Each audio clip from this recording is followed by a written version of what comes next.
Vexatious.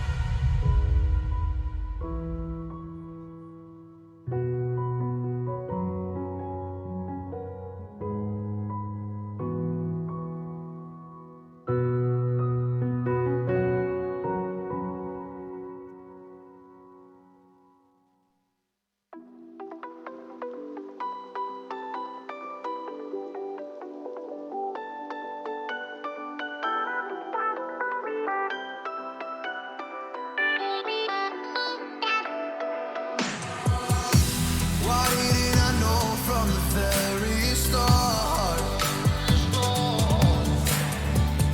Oh, you left me here just to fall apart. If I wrote you a letter, would I have a chance?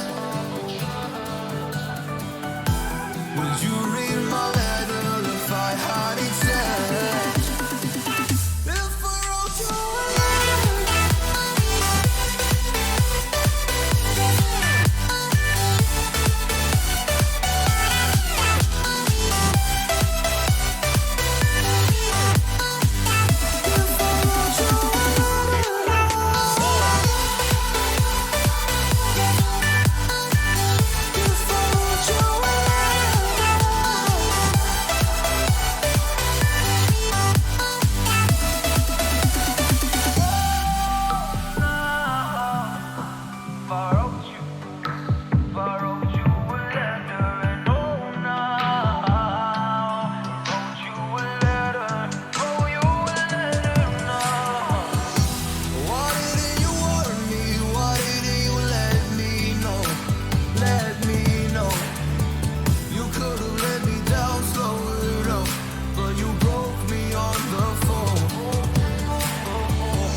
Boo-doo. But ignore those first few tones. Hi, everyone. It's me, your favorite angelic being, here once again to welcome you to this lovely show that we have here. Ooh, we can put these back on. Yep. Let's put this bitch back on here. Yep, there we go. Aha! So, you might be wondering, what brings a fancy little alien angelic being like me to a corner like this? Well, the answer is you. I'm here because of you. And you, and you. Well, in all honesty, it all started with one person, but now it's become all the people.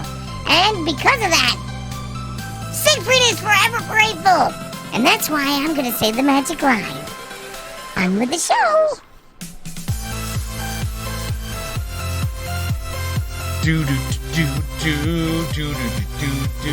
Hi everyone, welcome to the show.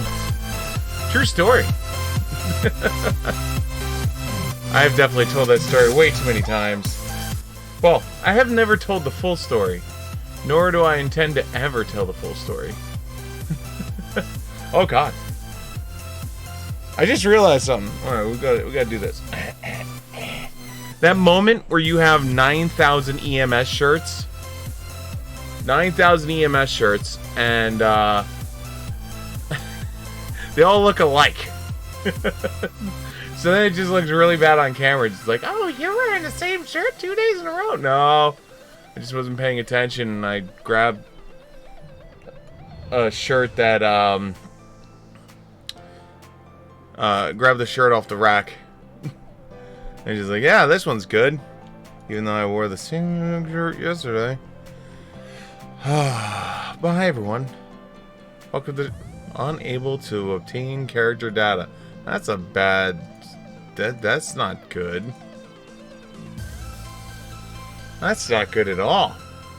Or you show up to a friend's BLS project wearing their unit colors. Well, yeah.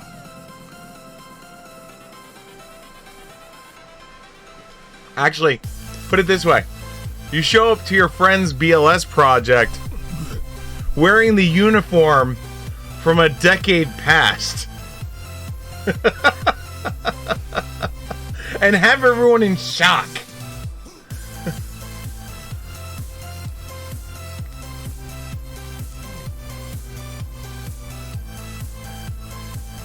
Hey! There we go. Yawn! We can close all this stuff. Close all this stuff. Today we're going to be officially starting the storyline of the post-back. All we did yesterday was do the raid. That was basically the storyline of how the Crystal Aark became the Crystal Aark, how we met him, how he knew us, and how he wound up getting all these cool, awesome, amazing powers. And what the Crystal Tower actually is and some of its powers. I'm sure there's plenty of things that tower can do that we still don't know about, and I'm sure it's going to come up in Endwalker. But I digress. Let's get into the game. Let's continue the storyline now, officially. Okay. More Danya.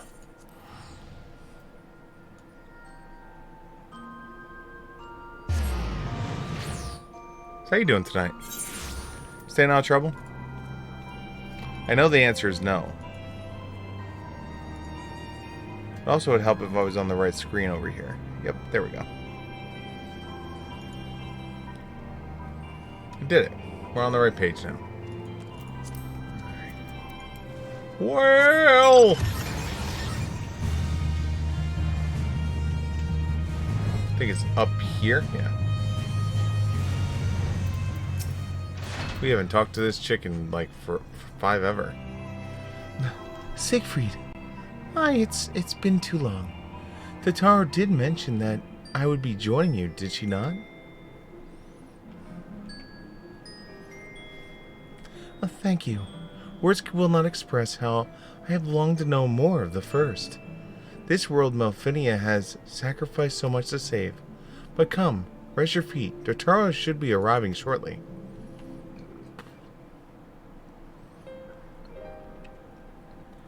Do. I just realized I'm still in my gunslinger outfit. Oops. Minfilio chose to pass on her gifts to the next oracle. This girl who Thancred named Ryan? To have such a burden thrust upon her as a child, only to embrace it when given the choice. In that respect, they are quite alike. I would seem her legacy is indeed in capable hands. Siegfried, may I ask a favor of you? When you next return to the First, tell Reen what I cannot. Tell her thank you.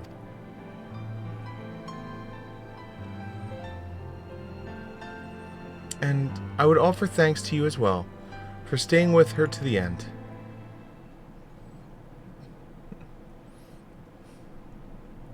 Begging your pardon, but could I have a word? I don't know who it is. Oh, there we go. Alright. I know what voice to give now. Royal. I hope you're here to tell me that you've received word from our helper. I wish nay. It's not had a peep out of him, and it's been a long while now. Too bloody long. On account of which, I'm going to sneak over the border and see if I can get a signal to him from closer up. But what if they catch you? They must be another way. Well, it ain't as if we can ask Thancred to do it. Besides, I should have no trouble picking my way up through the Garmillion. Now that the fighting has died down, God knows there's enough shadows to hide in. Ain't it bitten waiting around here twiddling my thumbs. Any roads, I just thought I'd let you know. Now, I'd best be. I nearly forgot. Krill's at the stones, and she wants a word. Something to do with the patients? She was getting ready to examine them again when I left.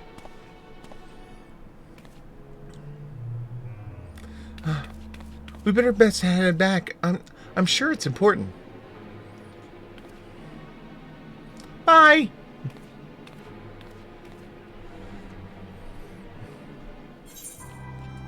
Alright. Okay, let's turn to the right outfit. Just doing some the only thing you guys missed out on, so you guys know, is before we went live, I completed the last Aether Current for the Tempest. So that is officially done. So we can fly everywhere in the new area. My mind's blanking. Why is my mind blanking?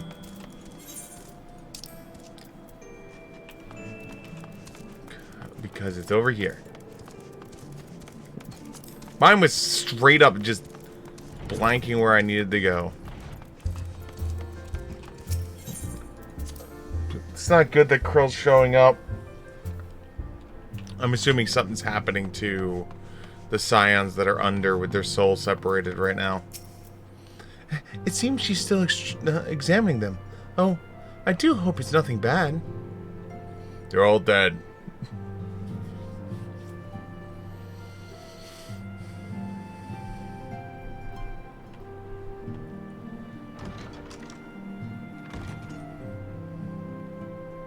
You're here. Good. Hey, they got voices.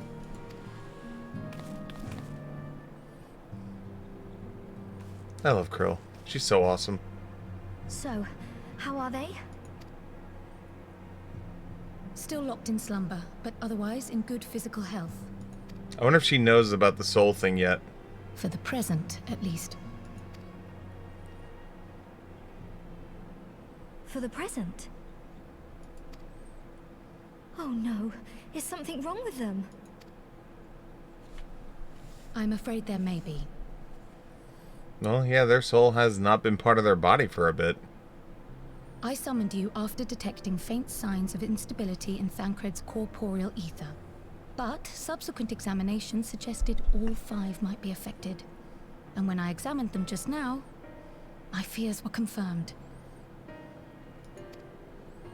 Tellingly, the degree of instability varies between them.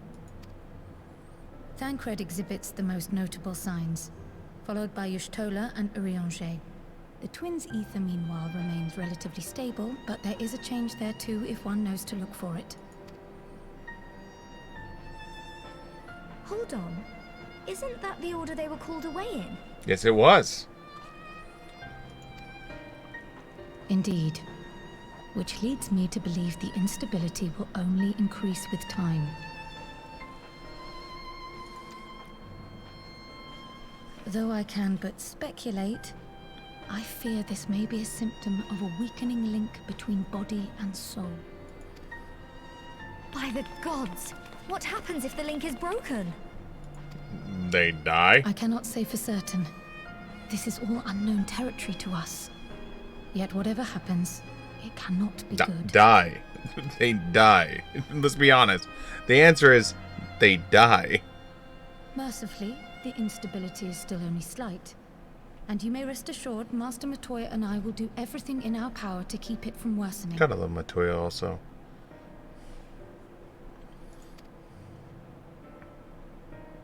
Be that as it may, it is imperative that you find a way to restore our friends' souls to their bodies.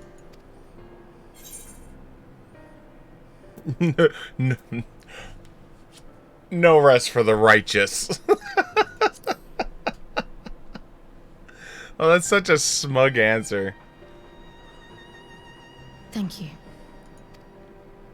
But where's he even supposed to start?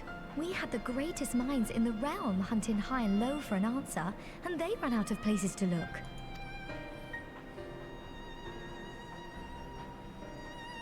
You stated in your report that the Exarch had originally intended to reverse the summoning process by means of his own death, correct? Yep. So we kill him. Raha always was a reckless young fool, ready to die for the first righteous cause that came along. So we kill him, right? I mean, that's the, like, this is that movie point where it's just like, all right, to save 7 people, bang, they're alive.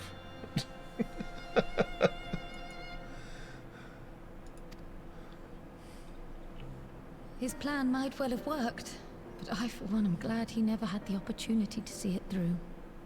Even if it does mean our friends must remain stranded a while longer. There is another way, I am sure of it. And the key lies with him, with the Exarch. And within the next 58 quests. Pray return to the first and apprise him and the others of the situation. We, meanwhile, will do what we can from here. And, if the fates are kind, we will have good news to share upon your return. The next 58 quest. Alright. So we're returning back to Land of the Expensive Teleport. Thank God we're making 2,000 gold. We did it, boys. We're rich.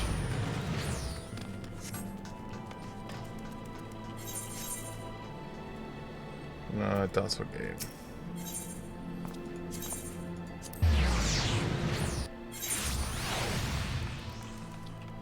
Wrong way.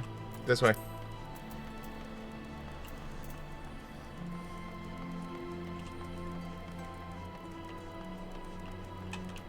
I should really, like, fly out so you guys can see how similar the towers are. Do you have business in the Crystal Ark? No! See?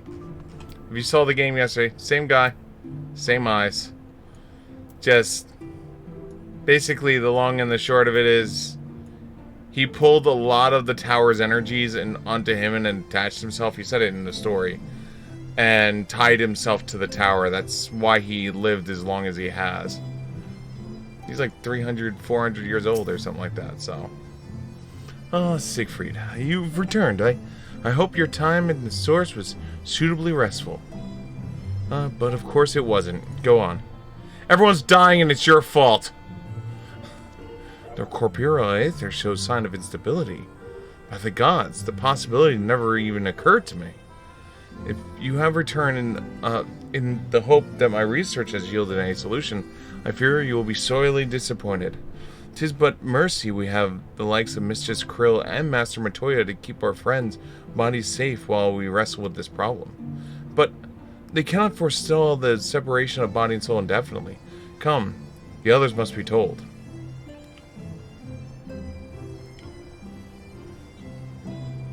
You're dying.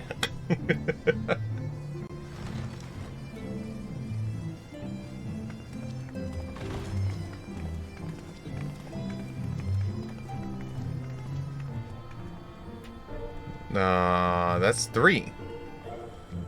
Where's the other 2?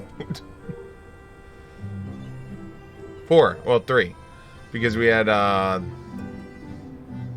I guess Rain doesn't count because she's of the first. What are we all talking about? Oh, there's Mr. Bloated Line. Pray excuse my late arrival. Will Thancred and Reen not be joining us? No, they're father-daughtering time. Nay, milady. With apologies to all, they beg leave to pursue their investigation of the empty to its conclusion. Should matters here demand their presence, however, they did assure me that they would make themselves available. Yes, of course. Then let us proceed.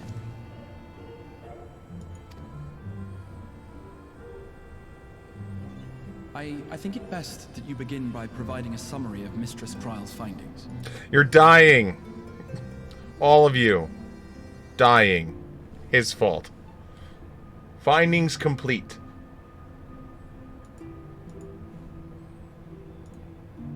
I suppose it was only to be expected that some change would occur.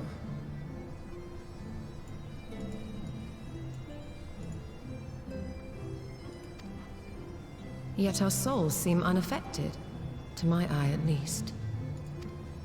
How long they will remain so is another question. Kryl is right. It is imperative we find a way to return to the source. Perhaps an explanation of the method by which I brought you here will yield some inspiration. You still haven't told everyone how you Before I did begin, this It shit? must be noted that I am by no means a gifted mage. In order to employ powerful magics, I must rely upon the Crystal Tower and its boundless reservoirs of energy. The magic that summoned you was no exception. 'Tis a singular spell, adapted through painstaking effort from the technique that transported me to the first. To use an analogy, it works by cutting a hole in the fabric of reality. A hole tailored to the object of summoning, through which it and it alone may pass unscathed. Though I succeeded in creating said hole, I failed to latch onto my intended target. Instead of you, the spell found those close to you, and ended up summoning them in their incomplete state. Sounds like a Star Trek episode from hell. I would not soon throw my life away, not after the lengths you and yours went to save it. And so long as I breathe, I will spare no effort to see you safely home. But should all else fail, and your lives be at stake, there remains one sure method. Gun.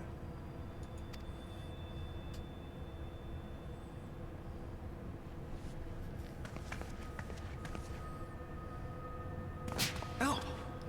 I love her. What was that for? God, I love her so much. How can you even entertain such thoughts? You owe your life to the Warrior of Light, and you don't get to die unless he says so. Your followers await your divine judgment. What did you just...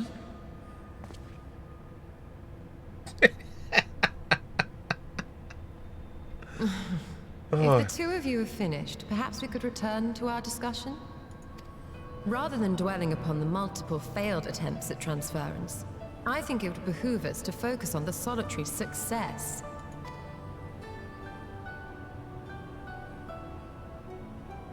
would draw your attention to the fact that our friend can travel between worlds possessed not only of his body and soul, but his personal effects besides.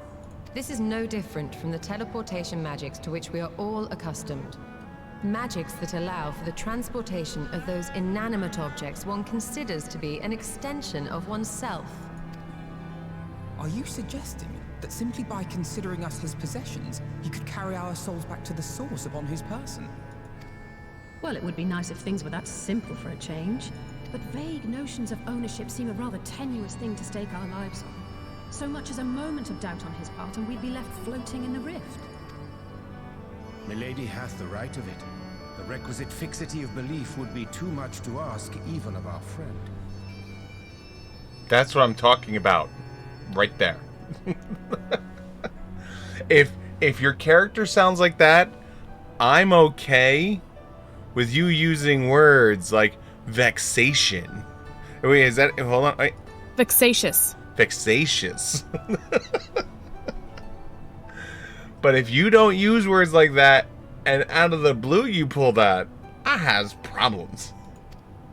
Yet, were we to immure our souls within an object in his possession, mayhap then our safe passage could be assured. White Auracite would, I believe, serve as a suitable vessel for this purpose. It was conceived to imprison the massy soul of an Ascian, and should house one of ours with relative ease. We would need only to ensure our soul's safe preservation inside the stone, and identify a means by which they might be transferred back unto our vacant bodies. Soul preservation and transference. I believe I know of someone who may be able to assist us. On the far shore of the source, there stands a great palace built by the elves. It was forsaken in the wake of the flood, but a certain Numo chose to make their home there soon after. Though they have long lived as a recluse, they once occupied a place of honor in Verbert's royal court, and it is said that none in all of Norvrand is more knowledgeable than they on matters of the soul. Well, I've no objection to seeking a helping hand, but if they've gone to such lengths to hide themselves away from the world, what makes you think they'd be willing to lend us one? Good question. A worthy question. Years ago, I myself tried and failed to solicit their cooperation in the battle against the Sin Eaters. No sooner had I begun to make my plea than they unleashed a swarm of their familiars upon me.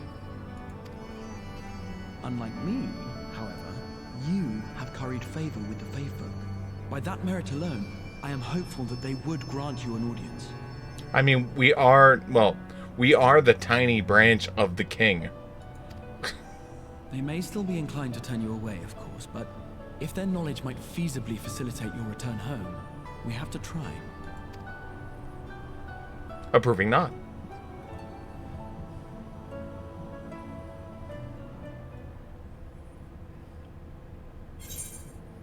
We are going to take the money.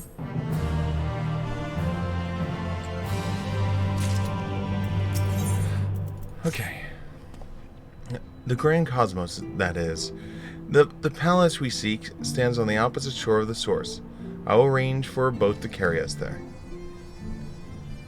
Whilst you journey thither.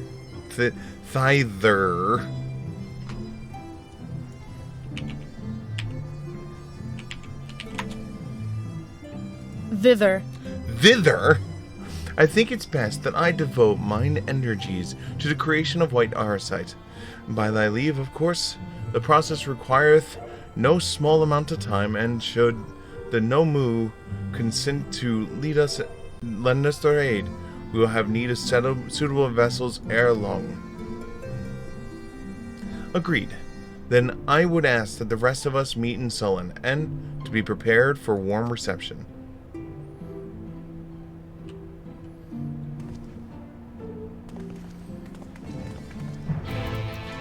Quest accepted! Okay, so it's down there, so we go here, we teleport here, and then we summon the whale, and then we fly the whale there. Whale!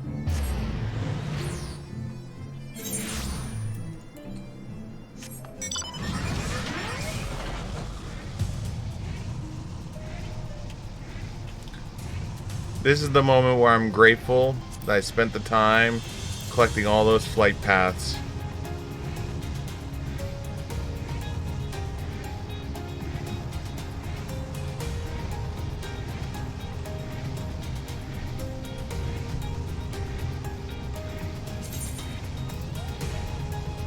Oh, that's fully bound. Nice. Still got a while to go on these.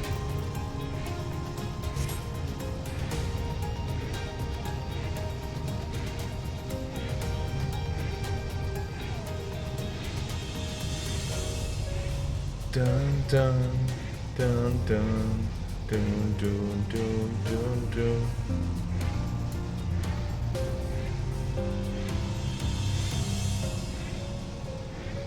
Over here? Yep. Pink.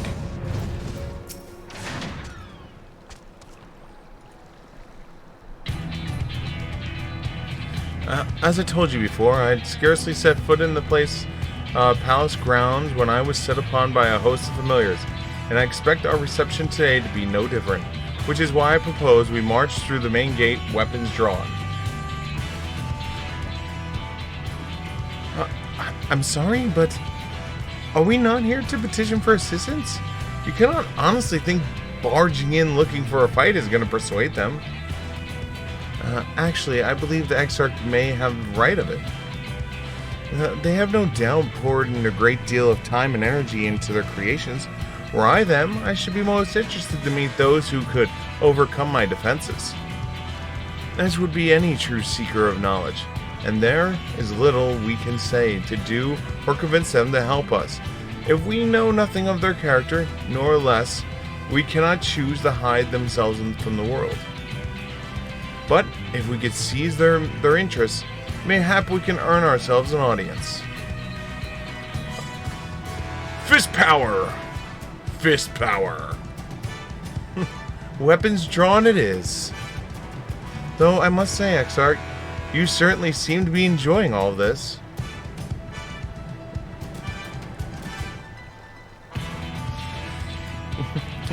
Do I?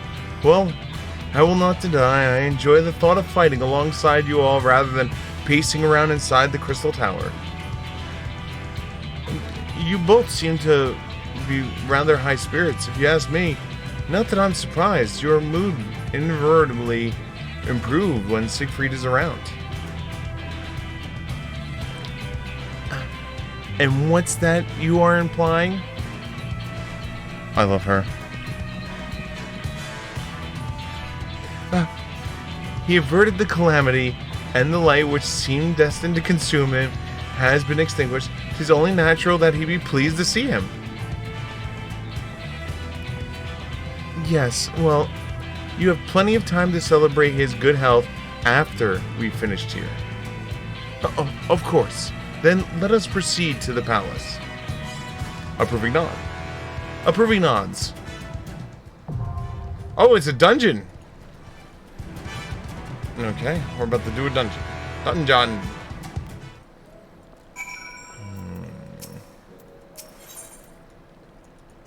How's this work anyway? Oh, so they ought to... Okay. Wait. I forgot. He technically counts as all party members. He is tank, healer, and DPS. God, for when you really want to just play as everything. Following requirements not met. Average item level 430. What am I at?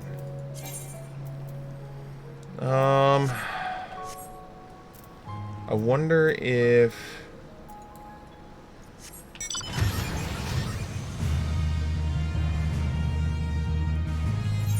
which one of my items are lacking the most? Ring. Mostly my rings, it looks like.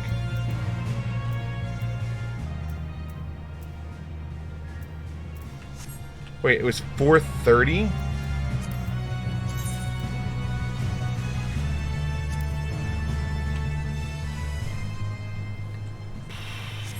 How am I gonna get 430?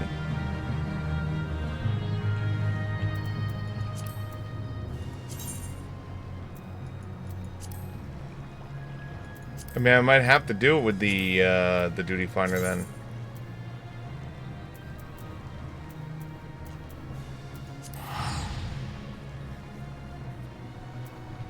Well, not the duty finder, the thing.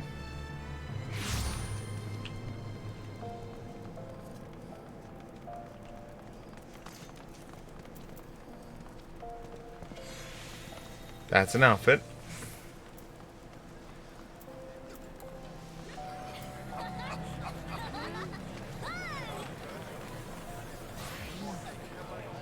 One of the biggest pluses I will always give Final Fantasy is you have some people that make themselves look like knights, some people that make themselves look like grand wizards, and some people who just want to be in a bathing suit when they fight.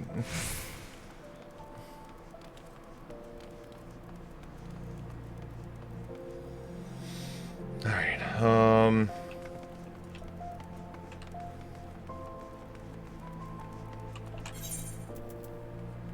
earring counts as 430. So we're gonna need rings. Defense, magic, strength, vitality, crit, determination. So I guess you would do intellect, right? Base it off of intellect. 510. Holy shit. Okay. Nope. 480. Nope. What are you? 450. Oh, we're getting better. 415. And then it just drops from there. So that'd be 100K right there. Well, 120K. I mean, unless I could find out where to buy like rings. Wait, if there's a level 80 gear vendor, FF14.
Purchased from Ilfrey in Elmore.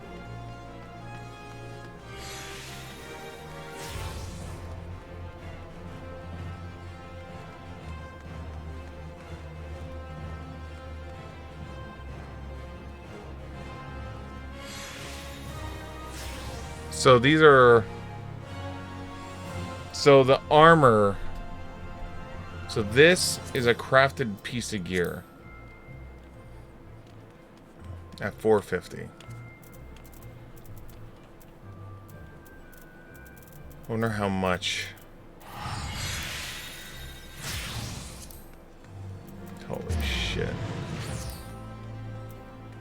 Well, the good news is this is cheap. So this is 510. And this costs as much as the ring. So this will bring us up. Wait, hold on. How much is this one? 67. So we might as well spend to 76, right? Oh my god. 80,000.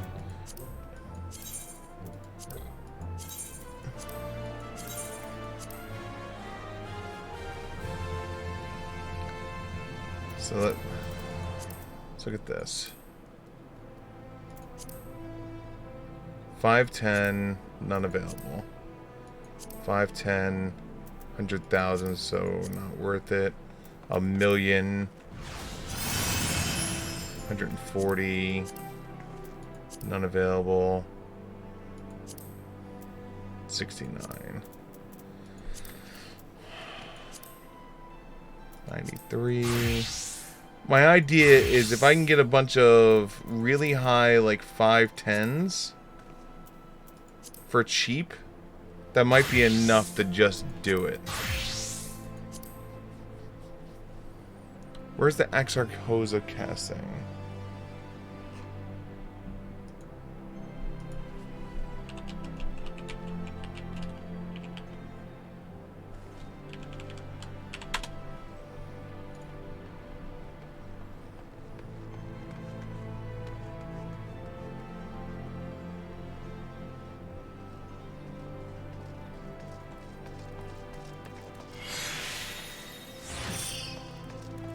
So it's through crafting only. You need leatherworking level 70 to be able to make it. Okay, so that's why they're so expensive. Feet. Feet is 90. 100. We don't need an earring because we have a 430 on that. So that's 80. It's 145. So assuming I bought for every piece, and let's assume it was 80 each. 1, 2, 3, 4, 5, 6, 7, 8, 10. That'd be $800,000. We basically would be giving away every dime I've made from...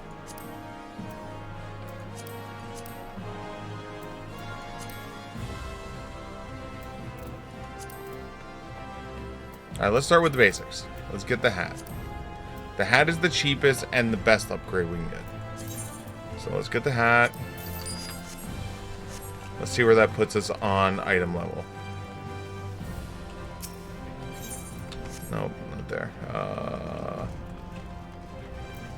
Forget if it automatically goes right in my inventory or if I have to pick it up. Nope, immediately goes in. What I do know is I need to take these and put them to the side because as we get it, so that one item, 430. All right, cool.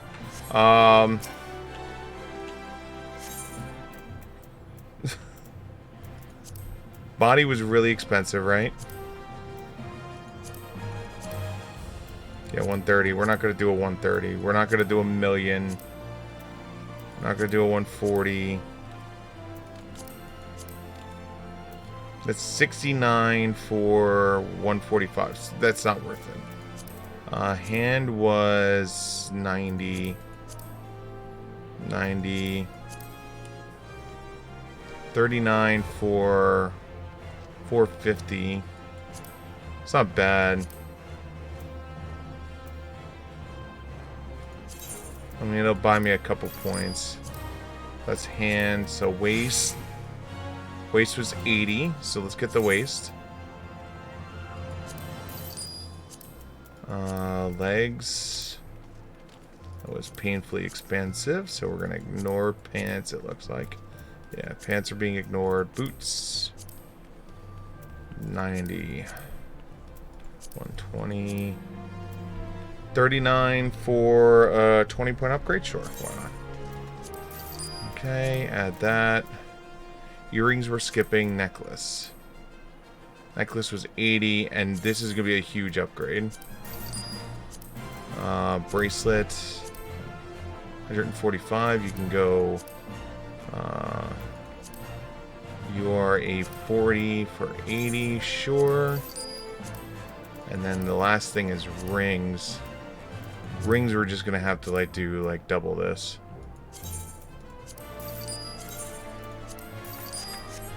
Alright, and then we do recommended. And that.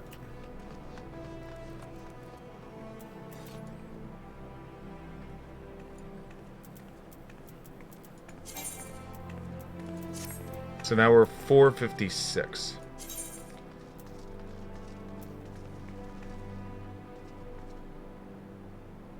Must have thrown something out for people's gear. Oops.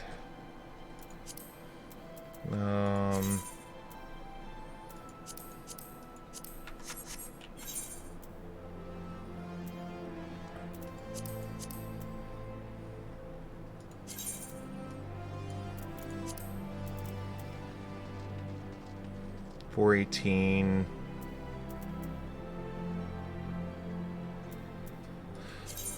I don't think any more Red Mage stuff was put away, right? Nope, boots.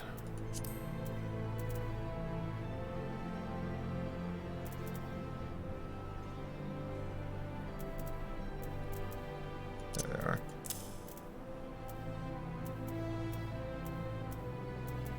And the rest of this is all just regular shit.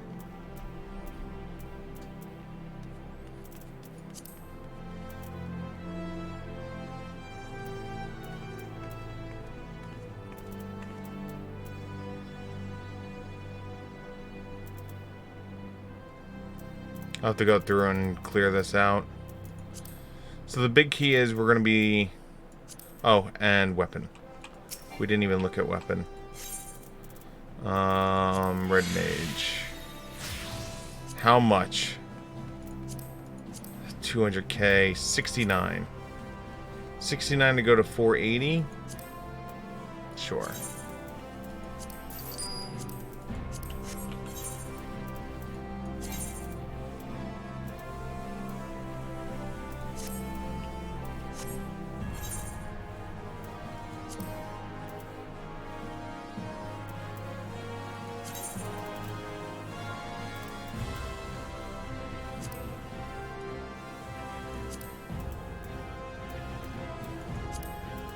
The worst part is, this is technically less damage because it's a blue versus a green.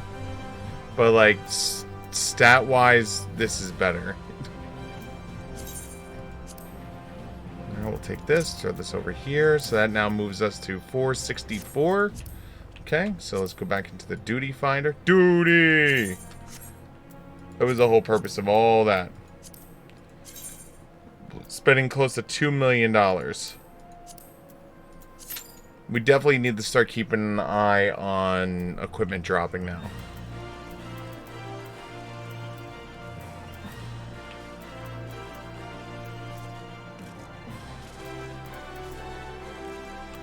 Should probably repair up.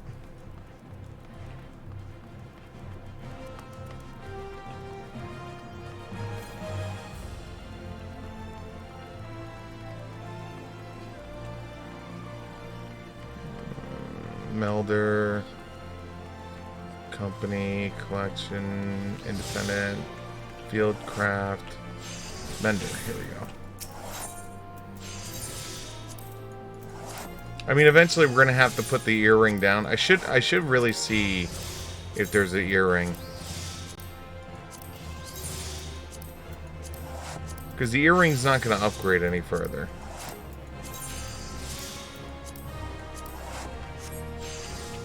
Like, in all honesty, the earring is going to be forever at 430. So if I can find a better earring, because it's not like I need the XP boost anymore. That's where half of the stuff goes to. So earring, how much? 79 to go to 510? Sure.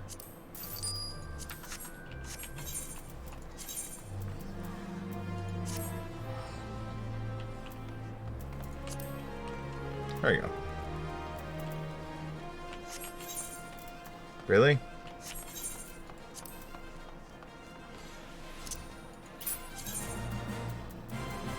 Really?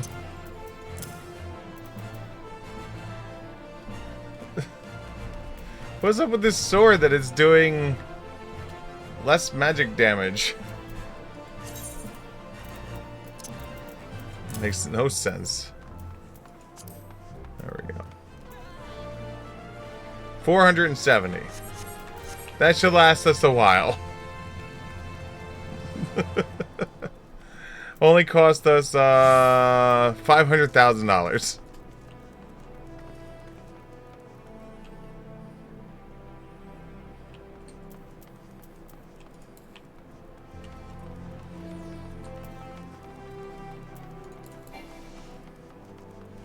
That's not bad. 500k to go up a shitload. I have 82,000 health now. Oh my god. People are watching people do push-ups. Welcome to Final Fantasy XIV, where people will sit around for hours just watching people do push-ups.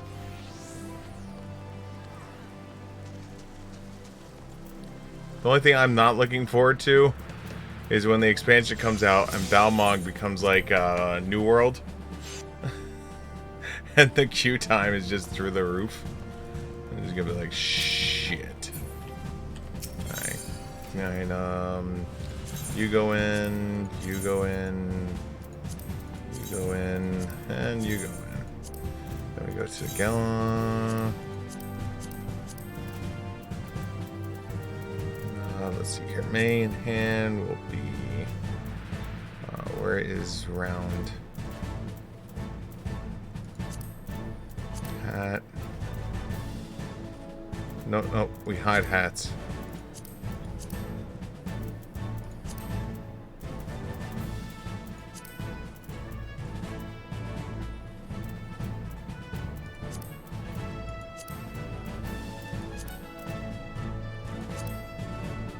The hat looks so silly.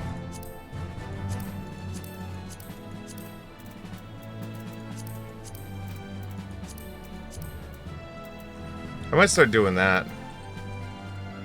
Like the monocle.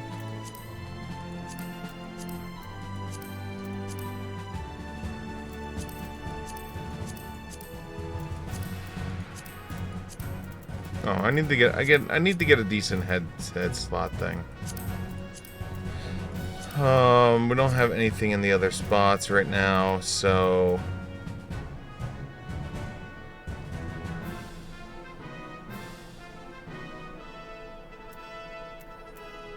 we'll save that for now. Yep. Oh wait. Can't have earrings showing.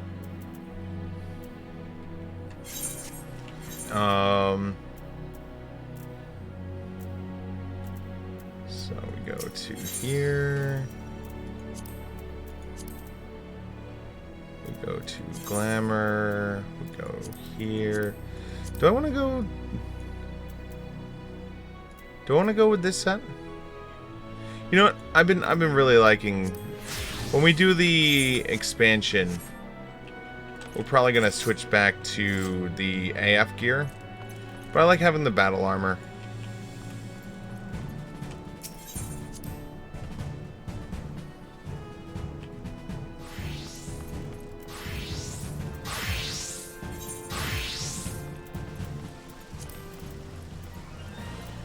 Alright, cool. Alright, let's go fly back to where we belong.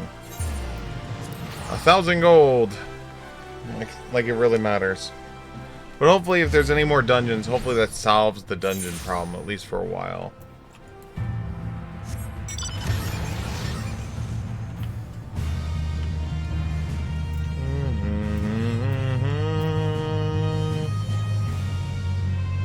Well...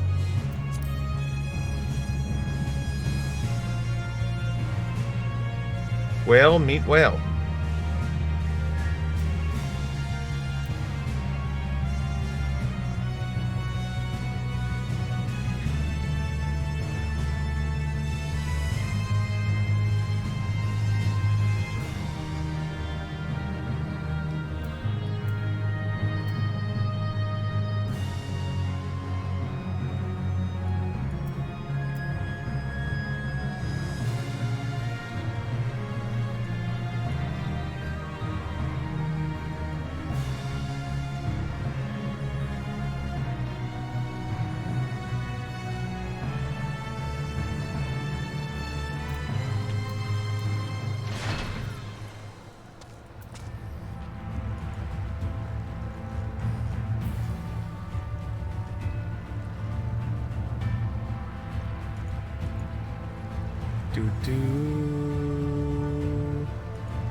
It says 5 minutes. We're already well past 5 minutes.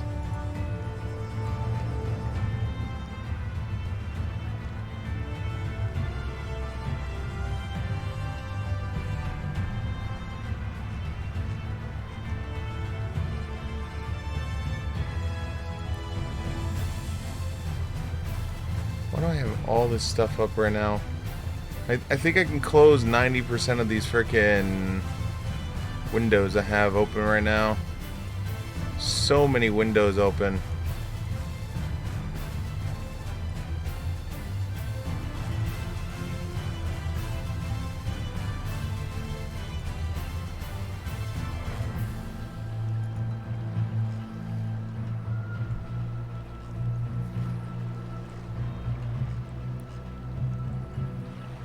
Do.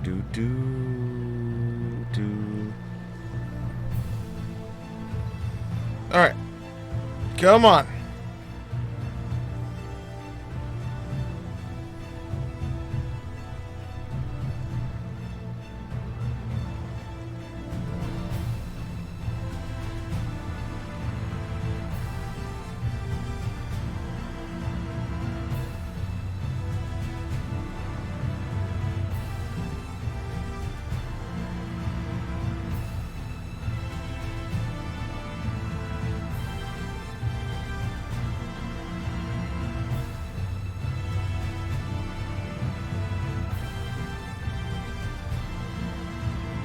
I need this to like pop. I have a feeling the reason why there's no one doing this one, you know, there was a whole bunch of people out here. I have a feeling what basically happened is a lot of people had the same thing as me, where it's like you pop it, you know, you just get out here and you don't have the item level to do it, right? It's just like, oh yeah, you do not have that item level. And it's like, yeah, I do. Let me go spend some money. And so, like, I guess if you just do this, then it's all good. But I'd rather have the full looting table so I have a better chance of actually getting stuff.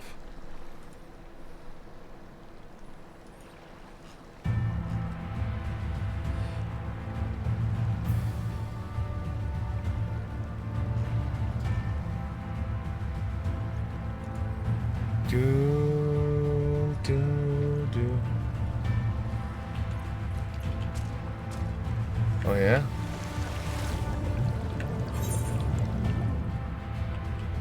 Oh, I'm doing down here.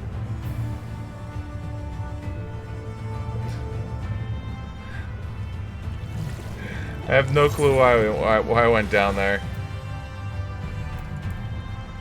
Probably some hidden fortune or something, yeah.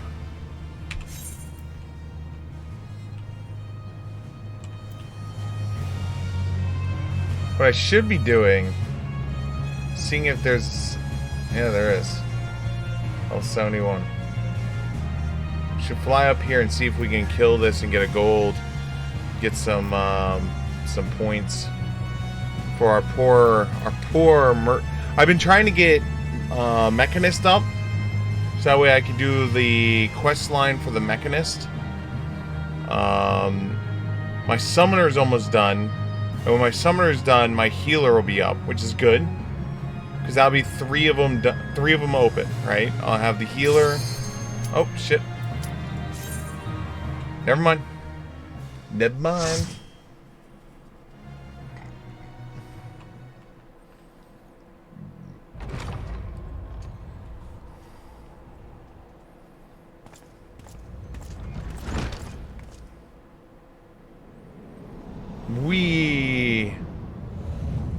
Wow.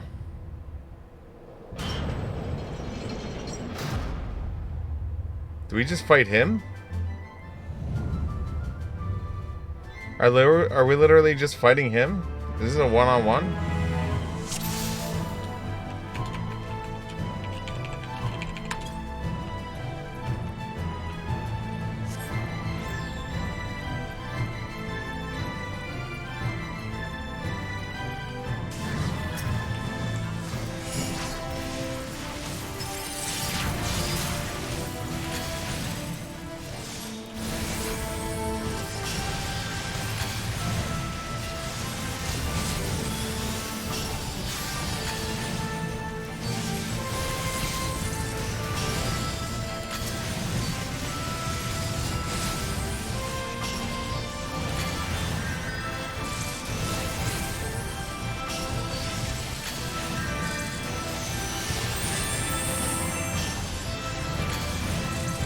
we got as a party? We got a ninja, a dark knight, and a cleric. And me. So we definitely have AoE covered.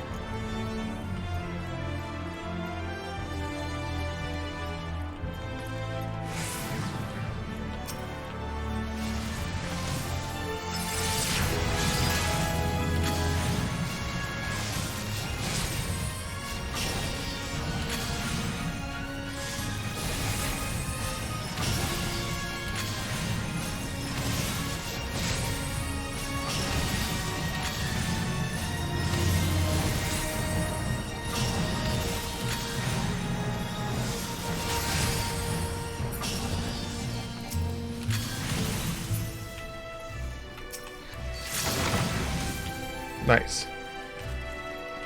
So far, so good.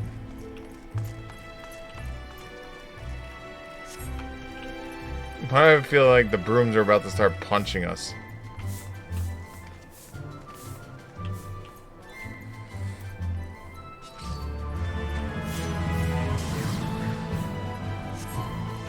I wish I had time to like sit there and read the brooms backwards.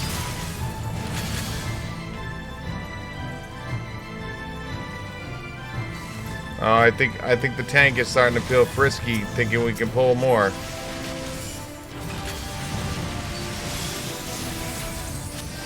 I mean, I'm all for it.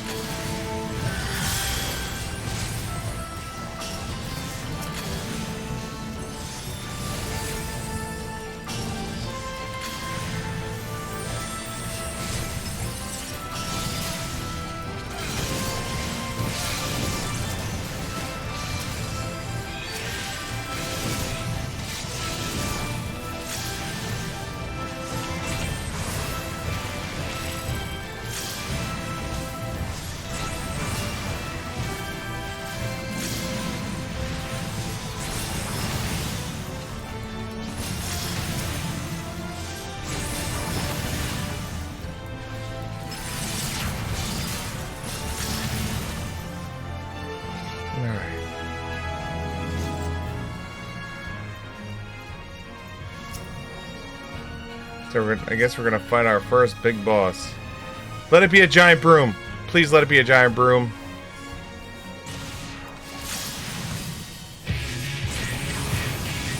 No.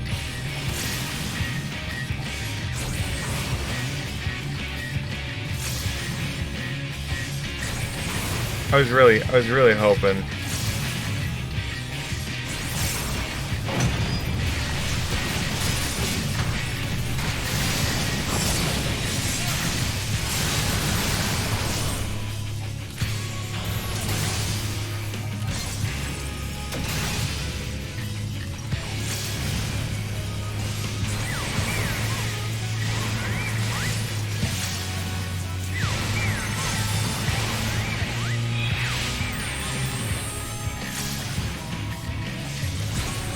That slow sucked.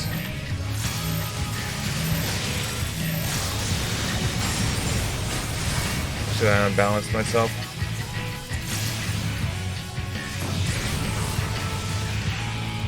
Let's heal myself up.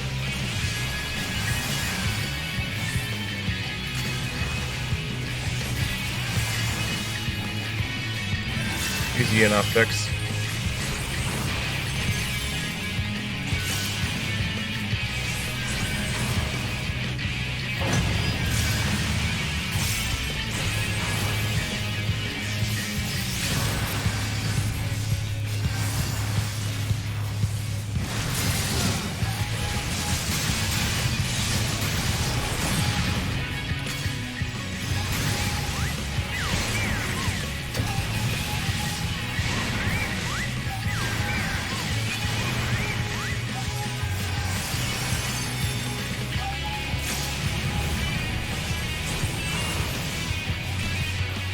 We got this.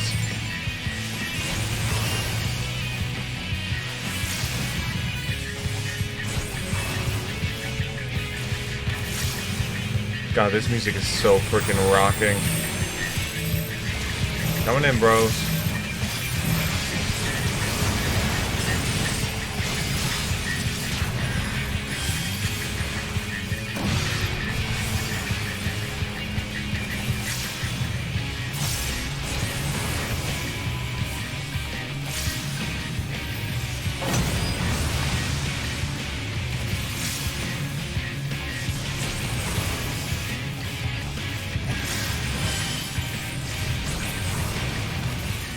Nice.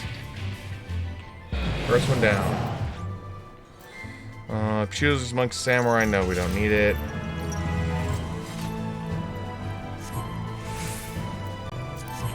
Don't need it.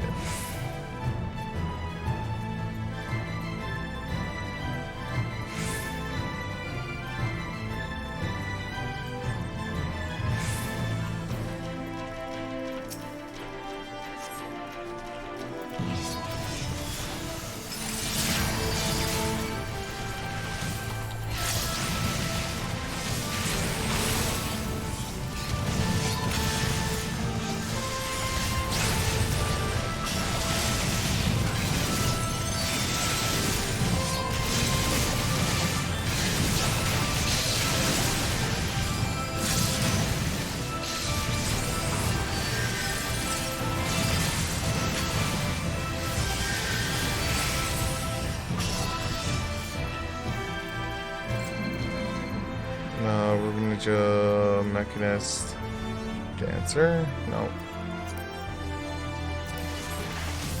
Nope.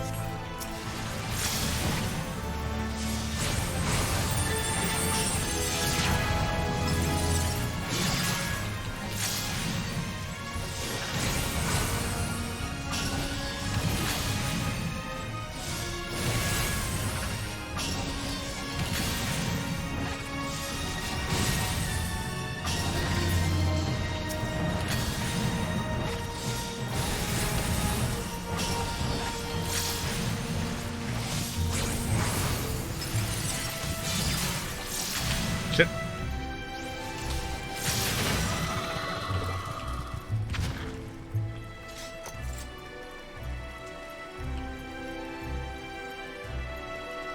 It's really pretty.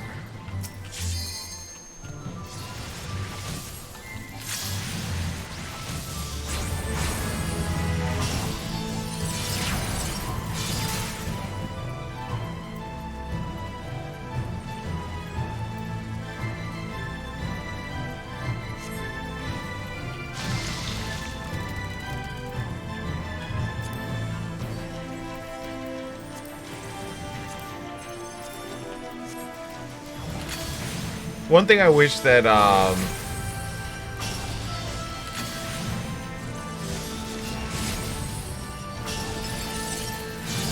one thing I'm kind of glad that they do, but at the same point I wish they would do it a little differently, is like have the loot that drops for classes take precedent over classes that aren't present. But I could see the problem with that being is like, if I'm trying to build equipment for my off class, then it becomes, you know, like, what if I want to go through and just gang stomp with my, like, primary red mage gear to get my gear for my tank that I don't want to tank for, you know? So, like, in both ways, I'm appreciative and wish it was different. What's up, Sith?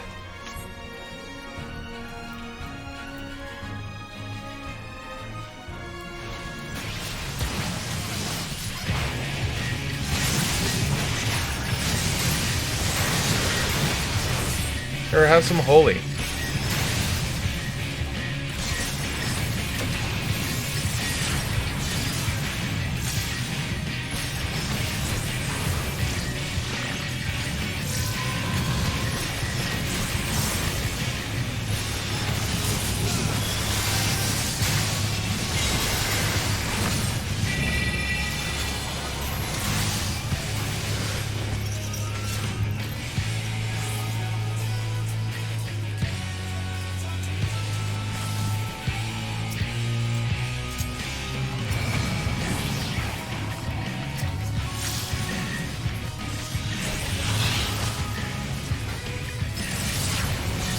That's an interesting fight mechanic. You gotta get the seeds off the green grass or else they come to life.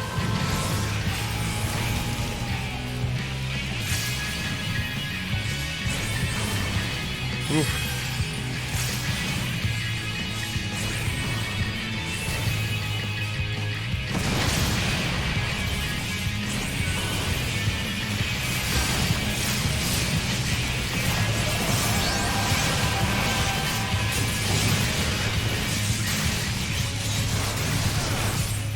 How about the flare, bro? Followed up by some scorch.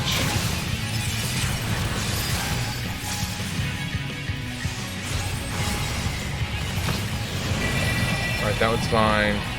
That one's fine. You got it?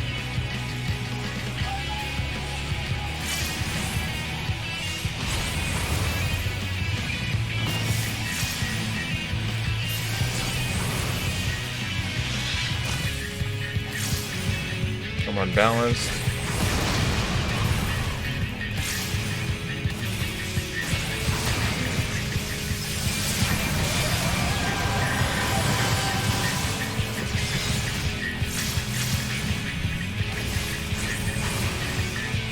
Alright, we're fixing us up. There we go. Better.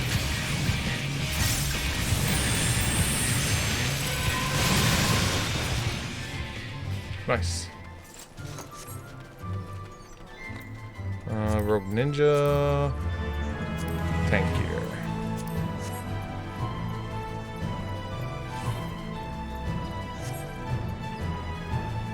Hey, look, it's Charizard. It's Charizard.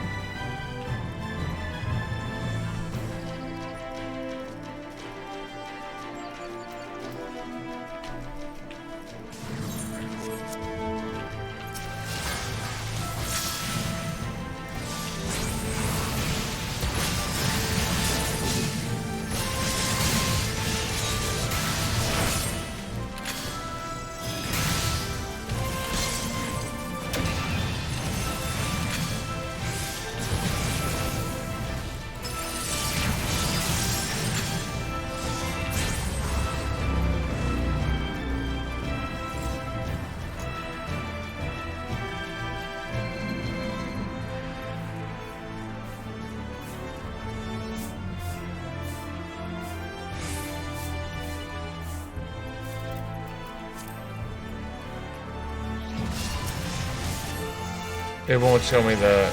I would literally have to be there afterwards and be like, actually attempt to read it.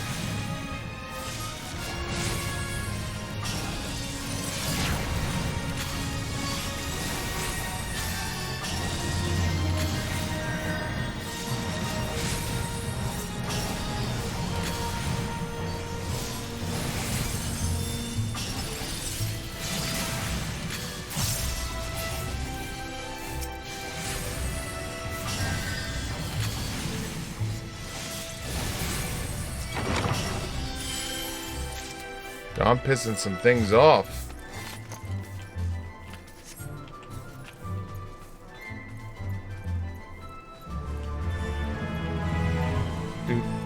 Do.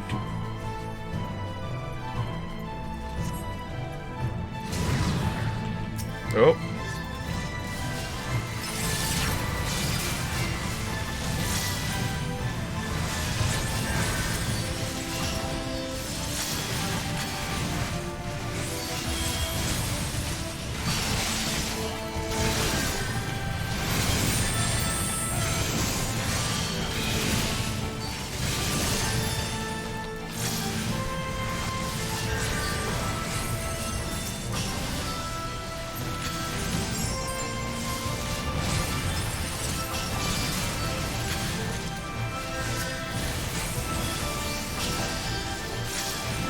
What I've been meaning to do is I need to keep track of this,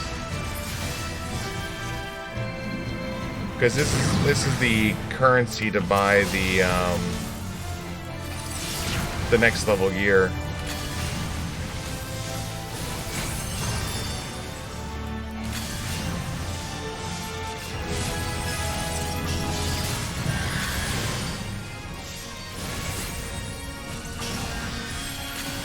Which will probably be how we like upgrade our chest armor first and our leg armor. All that really expensive shit I didn't want to touch.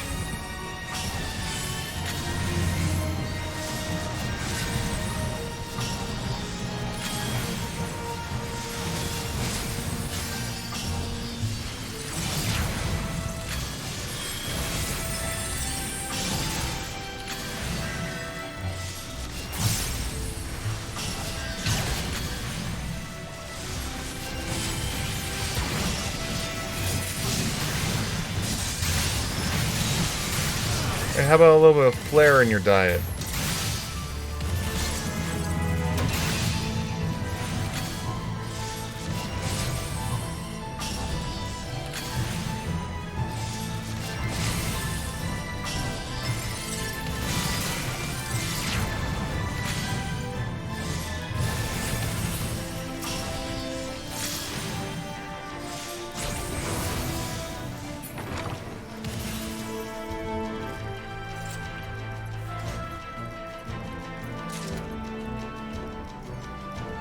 More stuff dropped. Oh, are we now fighting the man, the myth, the legend? And his piano? You have sullied these halls long enough. Come, Lungus. Our guests yet want for company. Who's Lungus?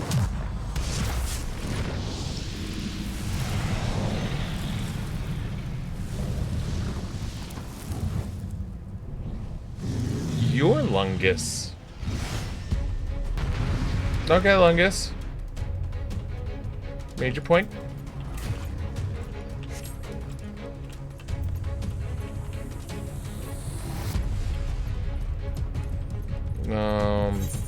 That's bracelet.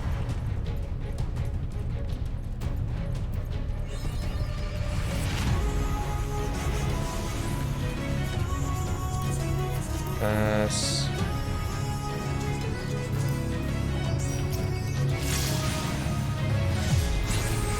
We can pass that.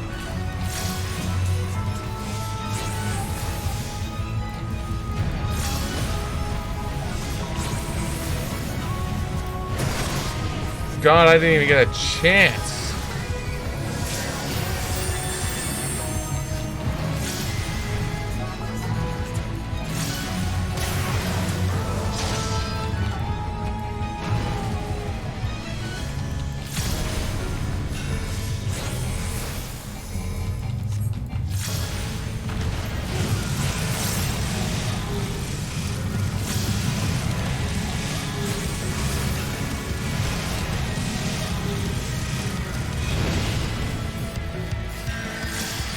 Oh, that's a cool freaking battle thing.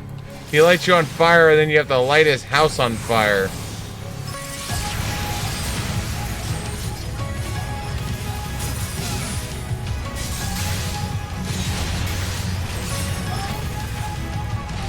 Hey, how about some flair, bro?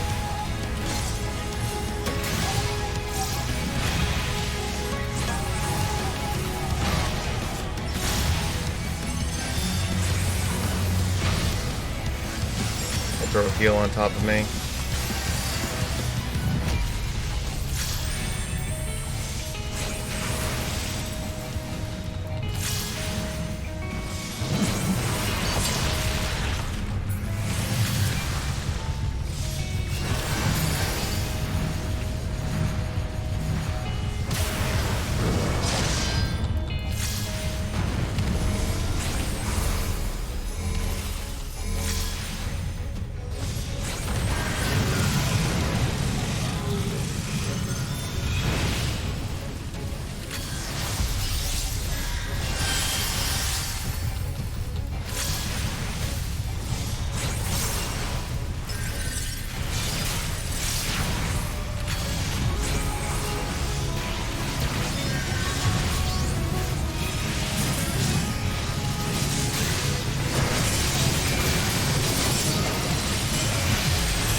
Nope. I was too low. I couldn't get the heal up in time. Well, I hope they have it.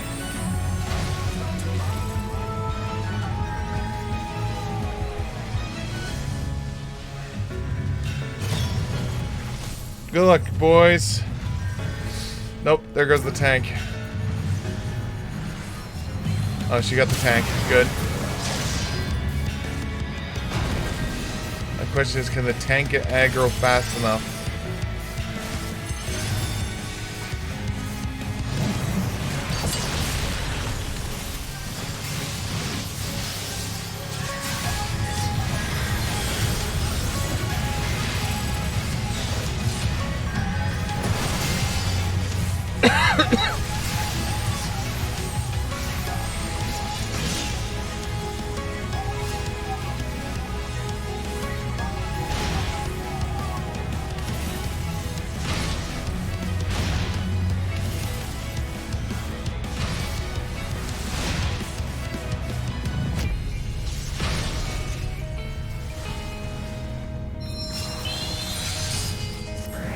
Alright, let's get up.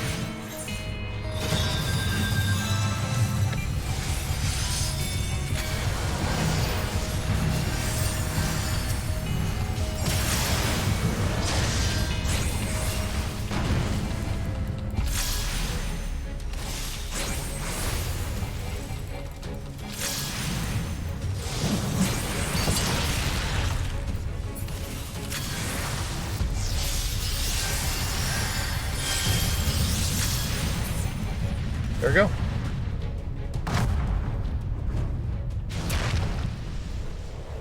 Good job, everyone.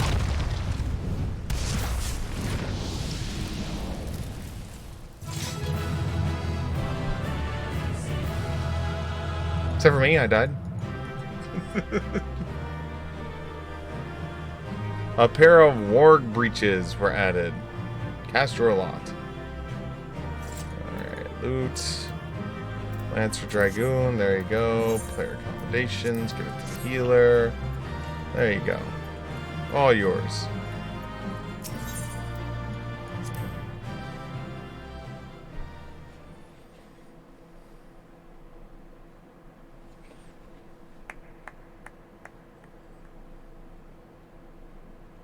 That was my fiercest familiar. Oh, impressive.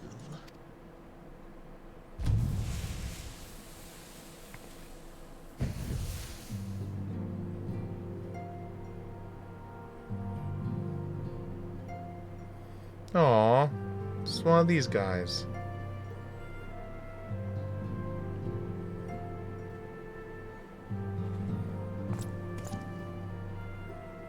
Beckloak, 'tis good to see you again after all these years.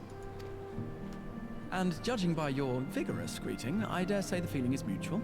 To be sure, a simple shake of the hand would have sufficed by way of welcome, but I shan't complain. But you must be wondering as to the purpose of our visit. We come to beg your assistance in a most urgent matter. Shake? Beg? Two way different Our comrades' voices. very souls are in danger. If we are to save them, we will need the benefit of your unsurpassed knowledge on the matter. Please, will you not sit and hear our plea?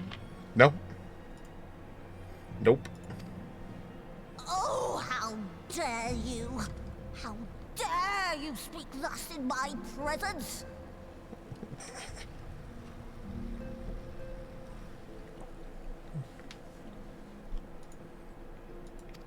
It was to escape such words of temptation that I hid myself from the world of men.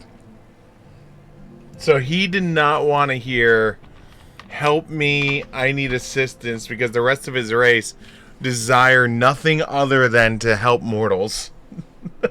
You are sinners, one and all, and I swore never again to have any part in your affairs.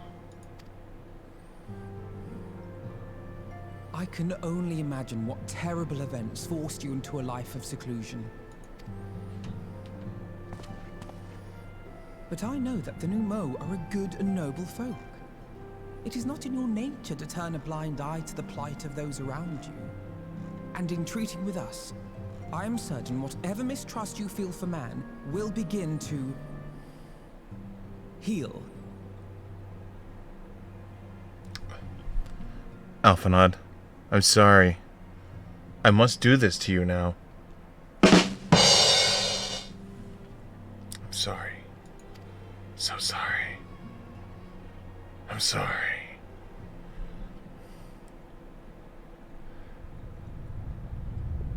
Uh-oh.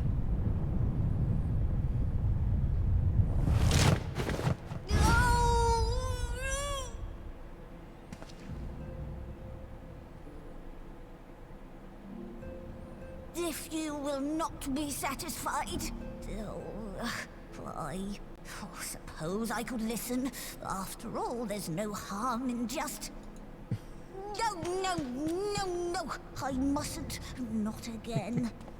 God, I love their race. That damn court mage seemed to have the best of intentions too, and countless innocents died for my naivety. Oh. Oh, you know not what you ask of me. What horrors my knowledge has wrought. Oh.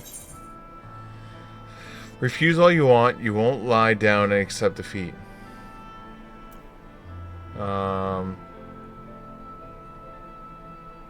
Wow, this seems very aggressive. So we're gonna just get. We would never misuse it.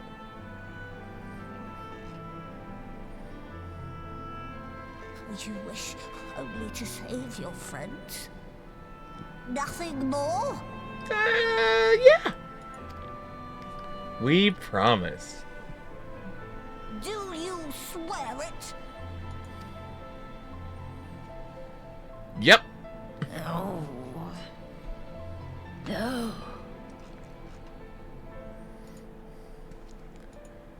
Dun. Dun dun. Oh, very well. I will hear your petition, but that is all. And I expect fitting payment for my troubles. 22 quests incoming. Got it. Commensurate with your contribution to our cause. No more and no less, I promise you. With that settled, might I impose upon you to join us at the Crystarium? I'm afraid the nature of my friend's predicament calls for absolute secrecy.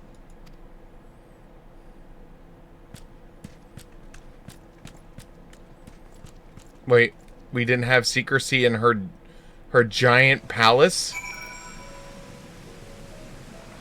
God, I love the weather effects. It's so badass. There you are. The others have gone ahead to the Crystal Tower with Balmung. For the record, I truly wish we hadn't had to resort to using such words when treating with them. I've ever sought to convince, not compel. Yet I cannot deny that part of me is glad Urgari shared his knowledge to the Nemu with us. Had he not, Balmung wouldn't be here. Speaking of whom, we should hurry. Keep our guests awaiting would only add insult to injury. Sure thing. Ooh, thanks for the 4,000 gold. You may now enter the Grand Cosmos with a party of NPC avatars. To make use of this feature, open it in the trust. We mustn't dally here any longer, Siegfried. If Balmung is to hear the truth of our trivials in the first, you of all should be present. You have words. Do. Nope. There it goes. We can spare a couple hundred gold.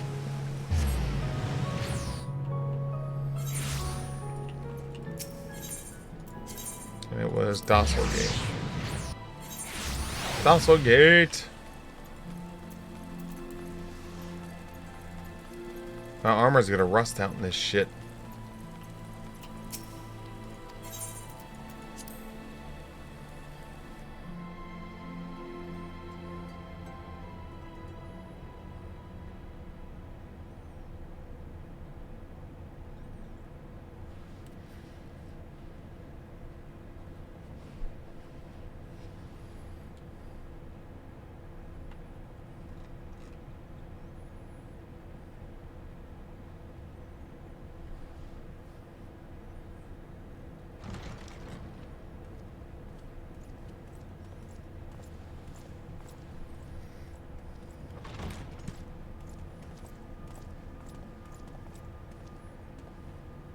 I'm sorry.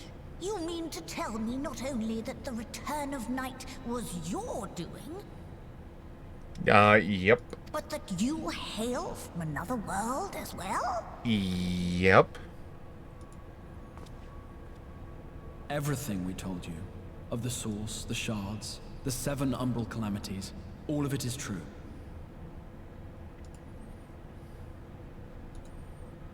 I realize how fantastical it sounds, and I would not blame you for doubting our testimony.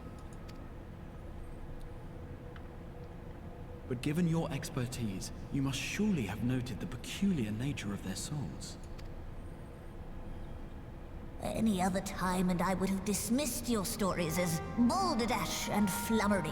But upon closer inspection, 'tis plain their souls are far denser than is normal, and that they do not possess true bodies. Save you. Your body is your own. Because I'm a badass. And your soul is the densest of them all. Did you just call me dense? As I said before, were it not for their heroism, the skies over Norvrant would still be awash with light, the realm yet at the mercy of Vorthri and the Sinitors.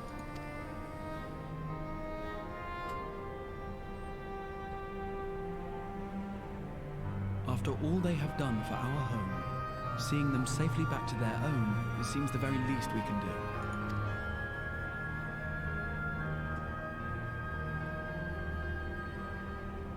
I was about to say, did you fall asleep on us?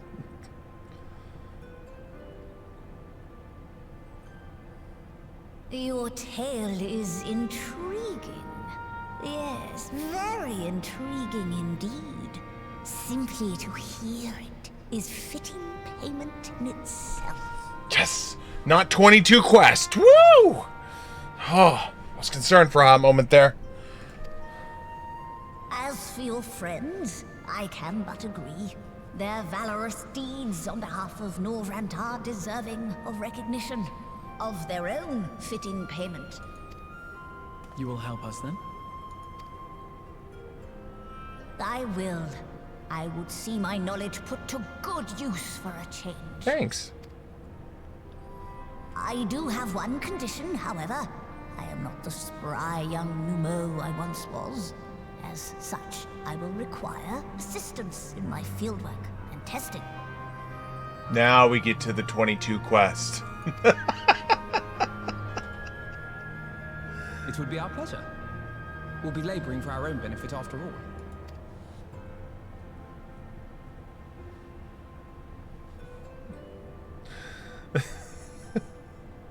Oh, it's Final Fantasy. Of course the 22 quests have to kick in at some point.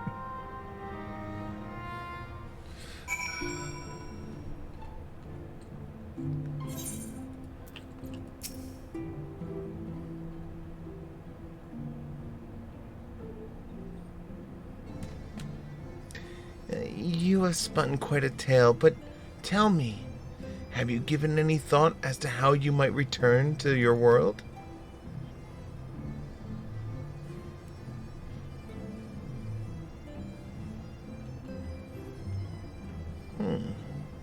Wait, or a sight, you say?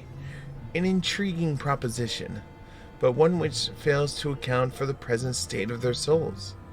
They have become highly charged, likely as a consequence of having maintained tangible forms for so long.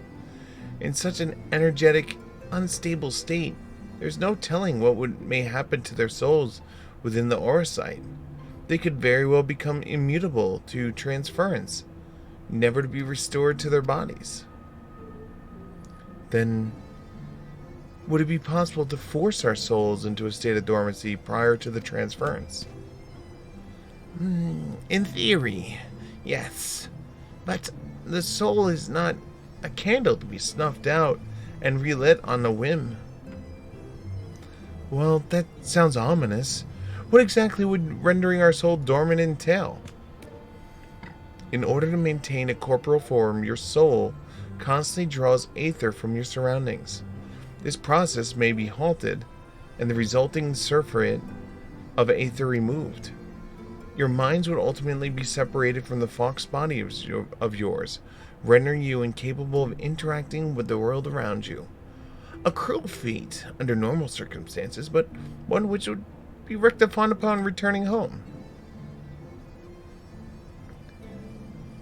Leaving lifeless husk. Like those poor souls at the inn in the journey ahead, corrupted by sin eaters. Their ether had made stagnant by the light. Corrupted, stagnant. Might I see these unfortunate individuals? Why? Do you think you might be able to help them? I might, or I might not, but I shall know for sure if I've seen their condition firsthand. Then I would be glad to take you to them, on the understanding that you won't do anything which might increase their suffering. It is my faith in man as I lost, not my compassion. Well then, I see no need for all of us to accompany you. While you escort our guests to the inn, I will assist your Urungur in creating the required aura site. I believe my talents would be better applied to the endeavors as well. May I leave the three of you to assist Bekulung as necessary? Let us to Almangur then.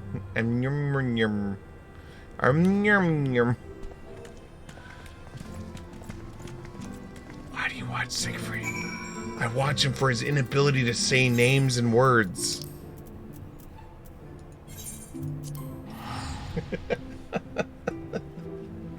I find it funny.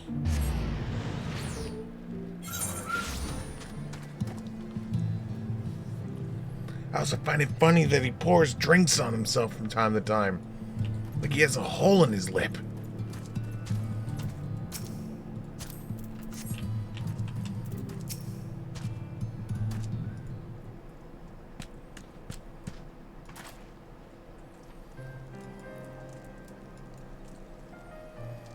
So, this is the Halric, is it? Yes. His aetheric balance leans perilously towards the light. Towards stasis. What do you suppose will happen to him? Not too bright, are you, boy? The same as all poor souls corrupted by the light. He will become a sin eater. You don't know that. We've defeated the warden and banished the light from the night sky. Herrick was completely unresponsive before, but now...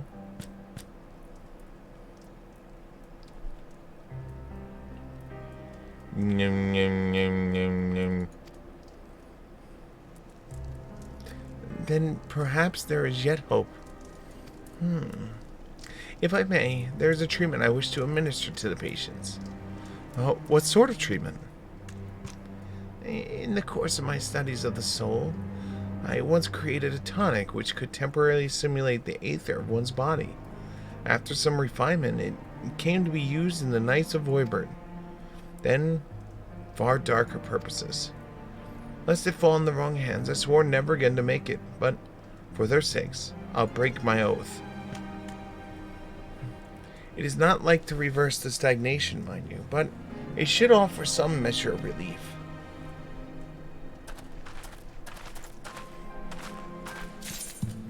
Okay.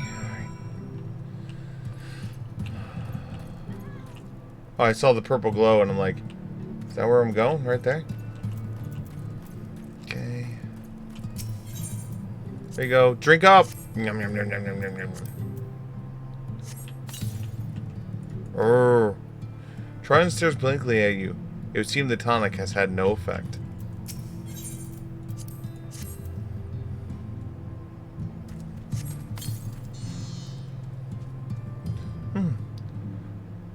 What is this warmth I feel in my chest? Alright. Do.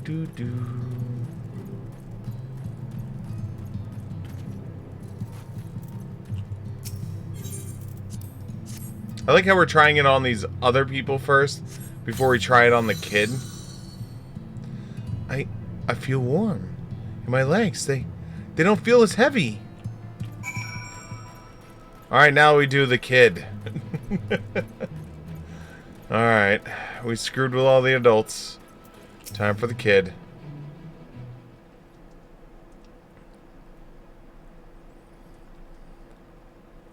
Now then, have you noted any changes in the patients? A notable rise in body temperature has increased motor function, in most of the patients at least. The more severely afflicted show no response. Approving not. As I feared then, 'tis true that with the restoration of night, the corruption influence of light will no longer grow, and yes, their bodies will naturally return to equilibrium given time. But this holds true only for their corporal aether. Their incorporeal aether, that of their soul, is not so easily mended. Which is why those in the later stages of corruption, like Howard, appear unaffected by your tonic. Precisely.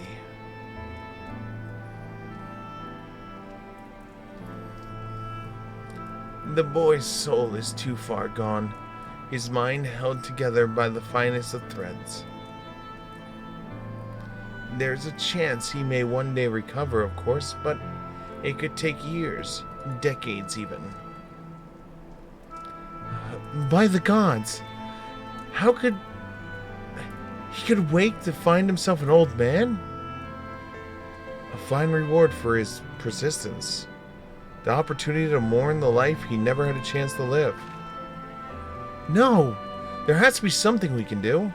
Look, I realize this is not why we petitioned your aid, but do you think it possible we could find a way to hasten their recovery? Maybe. Nor do I think it impossible that in treating them we might learn something of the relevance of your own predicament. Yeah, I will take the money. Thank you. Money. Okay. Yeah, we're blowing through these quests now.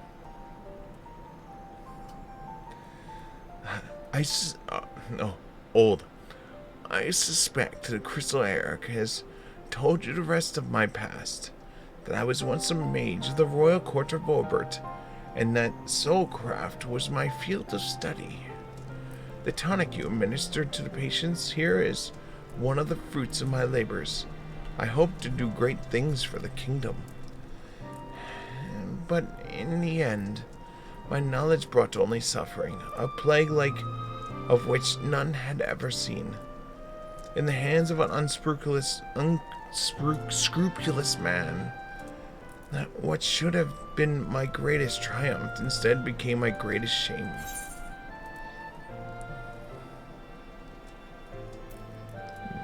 I like both of them, but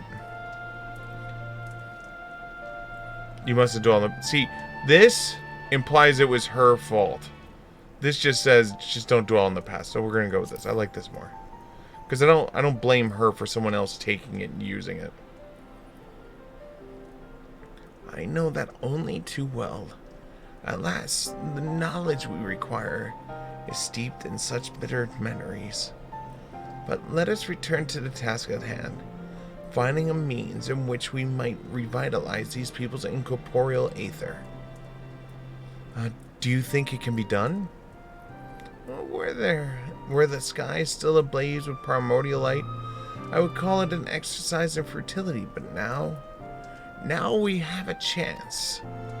The method I have in mind will enthrall the conjuring of familiars. They're able to amplify the energies poured into them, making them a perfect conduit for the aether revitalizing magics we will ultimately employ. If you're about to launch into some lengthy explanation of metaphysics of your plan, don't bother. I'd rather get on doing whatever it is needed to be done, if it's all the same with you.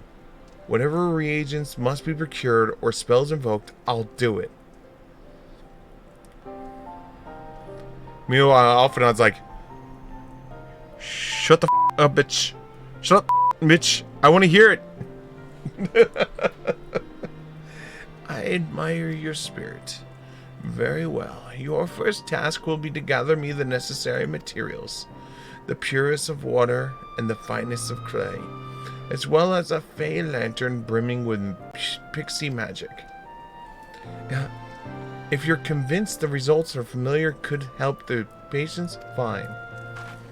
Alphinaud, the water and clay will be simple enough, but I think you know what we'll have to do to get the lantern. You don't mean. The pixies took quite a liking to us before. If we humor them with our company, I'm sure they'll be willing to help us. Fine. We'll pay a visit to Ilmag. Though I never thought you would be the one suggesting going back there. I am impressed you've been there at all, let alone befriended the Fey folk. Oh, while you're about it, seek out the new Mew Ply Yum Yum Yum Yum. They will be able to supply you with the water suitable for your needs. Right. Let us get over there, shall we? There still remains the matter of the clay. May I prevail upon you to find it? Quest accepted! Who said I accepted the quest? Clay from Amarung will likely be best. Know you of anyone who might be able to assist? I could ask the miners of Thrine. Well, there's the scavenger. No, we'll ask the miners. Yes. They will be able to point you in the right direction, I'm sure. While you and your twins are occupied, I will see if there are aught else I can learn from the stagnation which afflicts these people here. Okay. We're gonna go speak with Magnus and rip up my voice. Hell yeah! I'm excited for this.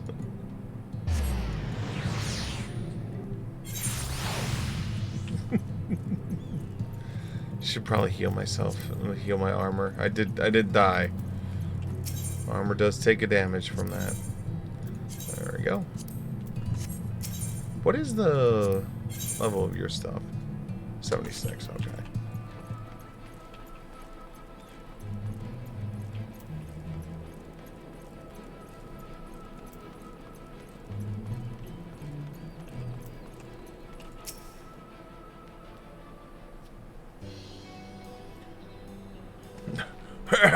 Siegfried. Well, what a coincidence. You've come at a good time. We've just this moment finished repairing the Talos and the trolley. You look like you took from Nabith Orang. The trolley was no trouble.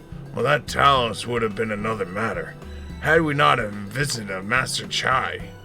He offered us to share the leftover building materials from Dalander Stoneworks, as well as a few trade secrets to help us along. Clever man, that Chaznaz. He seemed pretty keen on the idea, and I had putting the giant Talos to work, like a giant trolley. But Magnus still refuses to see all the good we could do with it. You're entitled to your dreams, jerk. But that doesn't mean you can go harassing our guests with them. Master Chai was just being polite. And something tells me, Siegfried, here you didn't come all the way about the trolley. What is it you need, friend? Clay. I need clay. I see. And this familiar requires clay from Amarungam? Well, look no further. If anyone can find some quality clay, it's us. Say that isn't exactly a commodity nowadays, but there must be some lurking somewhere or another, waiting to be dug up. If I'm not mistaken, there's a time when they used the clay from Mount Brian's mines to make the adobe bricks. And then all of a sudden Adobe decided to sell its bricks at $400 per month. I mean, you couldn't just buy a shipment of bricks anymore. Bricks had to be bought on a monthly by monthly basis. I mean, sometimes you just want to buy the goddamn case of bricks and use it. Now, Adobe would sell you the bricks, and then the next week he'd be like, hey, that's a nice house. It's made out of my bricks. Guess you're gonna have to pay me a monthly allotment, or it's my house again.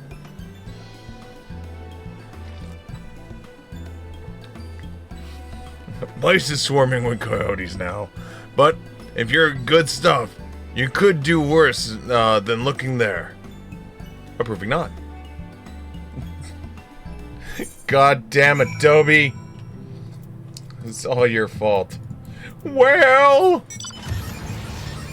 Oh, wait. Do I want to... Is this the right map? Yeah, it is. Okay, up. Do-do-do-do.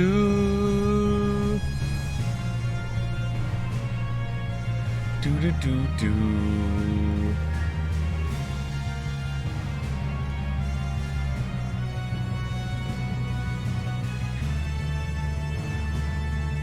Do-do.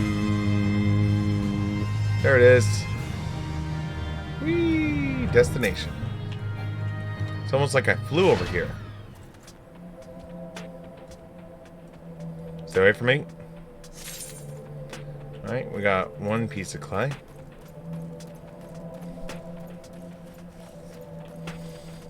I don't want to fight you guys, but I will if I have to.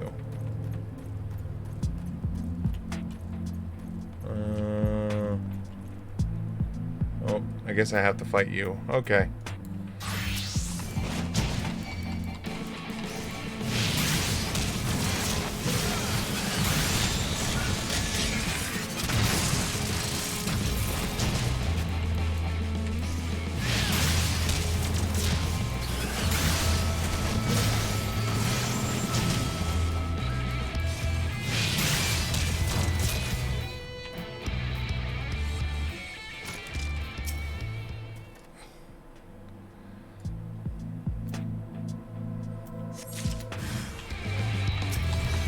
Oh god, it's level 80.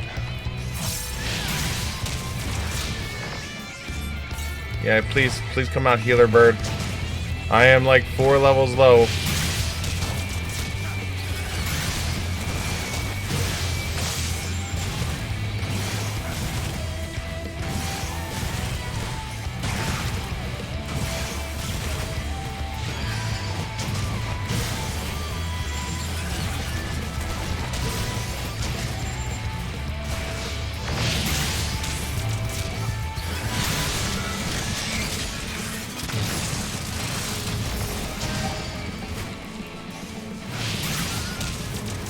Alright.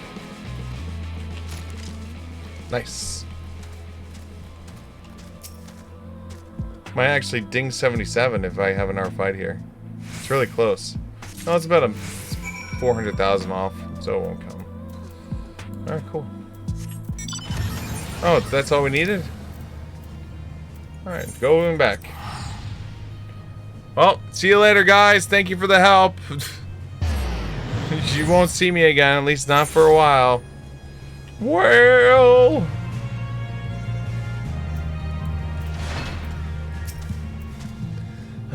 The twins have returned, and in one piece at that. I was convinced the pixies would turn at least one of them into a garden ornament, but no. You have the clay, I take it. Yep.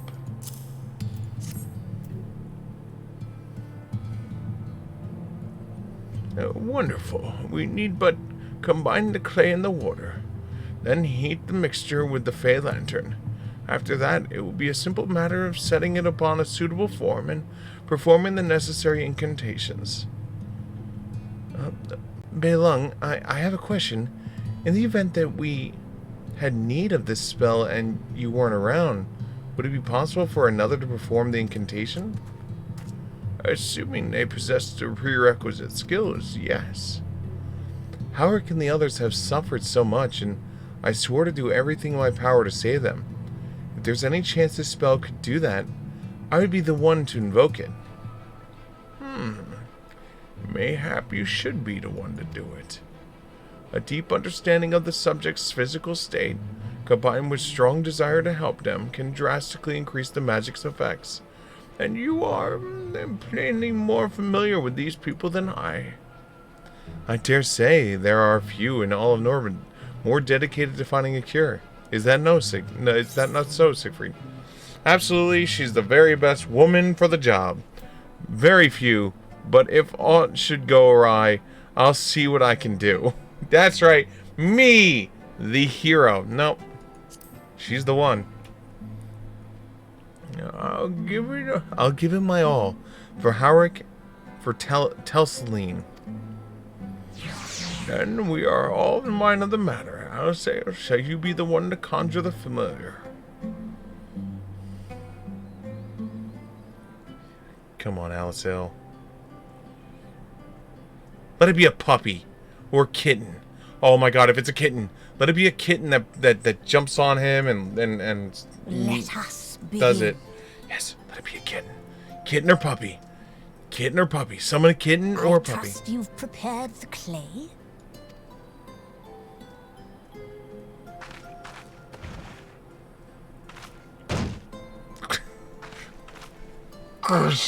Very good. Now, I would have you sculpt for me a porksy. Is it really?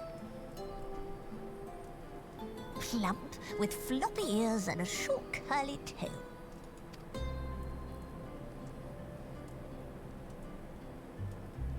A porksy. I think I know what you mean.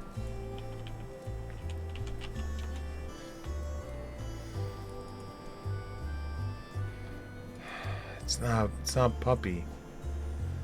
It's not a puppy. I mean, it's the closest proximity to a puppy that would come in this game. There we are. How's that?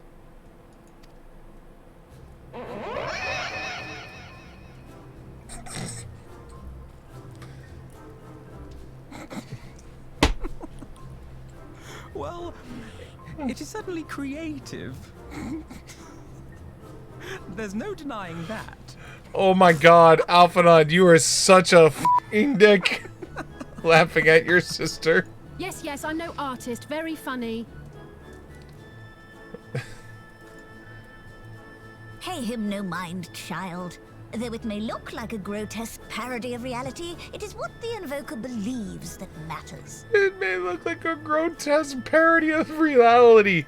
Oh my God, everyone is being so mean to her. You're not helping.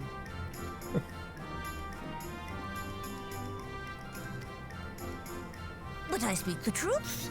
If successful, this incantation will turn imagination into reality. Which is why the only thing of import is what you believe this figure embodies. You must focus. Hold the Porksy's image steady in your mind's eye.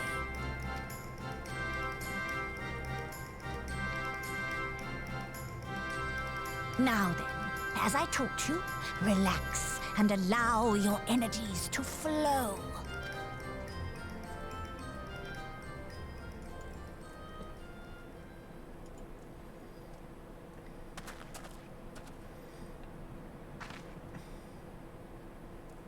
With flesh of clay I bid thee rise, on wings of dreams to touch the skies.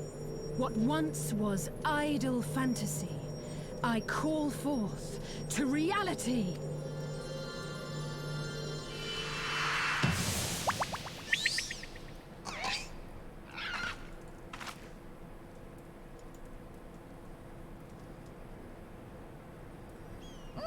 Not bad for a first attempt. Now, let us see what can be done for young Halric.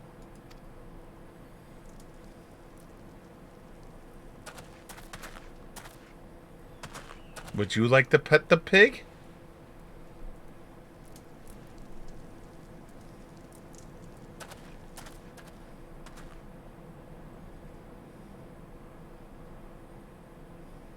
Through the operation of the magics you invoked to animate this familiar, it is now replete with the energies required to stir the boy's soul.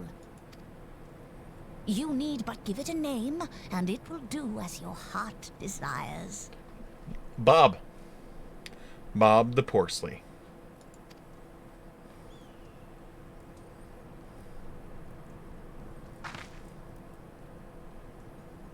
A name.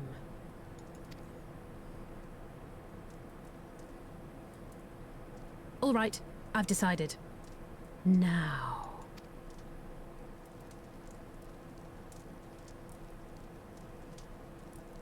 Go, Angelo!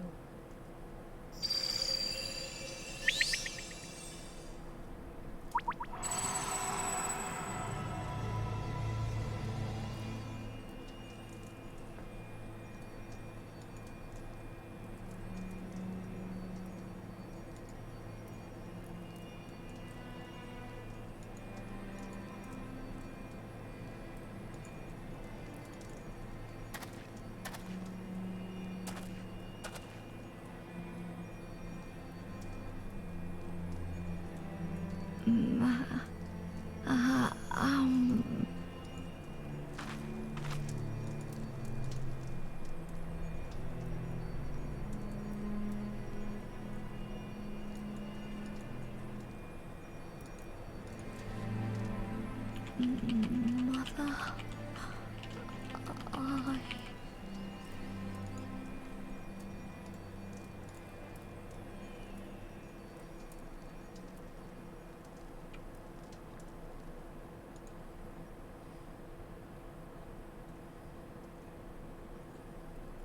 Well, he had some words. Not very happy words, but words. Alicel is ready to turn in the quest. Should probably switch over. Oops. Huh. How is he? Brooklung, did it work? I believe it did. You and your fledgling familiar have done well. If my eyes do not deceive, a hint of color has returned to the boy's soul. Gods, I could jump for joy if you weren't so exhausted.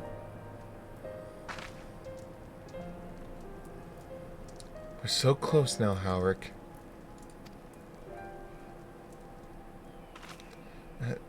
As you were even now in the process of discovering, the magic asks much of the invoker. What you may not have realized is that the same is true of the subject. As such, we must proceed with caution. However, with further treatment, I have the utmost confidence the boy will fully recover. Observing the remaining of his stagnant soul has been most enlightening. I will need time to put the boy's theories to proof, but I believe I can fashion a spell to produce the opposite effect. That is, to induce stagnation, and thus enabling our safe transport back to the source via Aurosite. A thought occurred to me about the treatment. Beglug said when the soul is rendered dormant, the mind is separated from the body, that a person becomes incapable of interacting with the world around them. Does that not sound like some of the tempered back in the source? Not really. It is the fate of most tempered to become slaves that... Are we gonna fix him?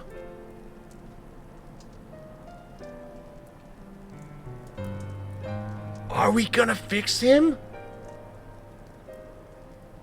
Oh my god. Oh my god, if we fix him. Alicel said goodbye to him before we left.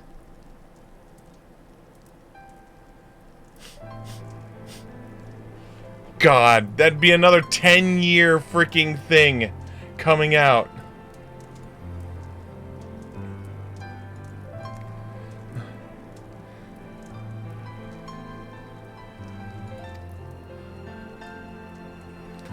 If I can master the technique, the art of revitalizing the souls, I know of at least one in the source who could desperately use such treatment. Gabu.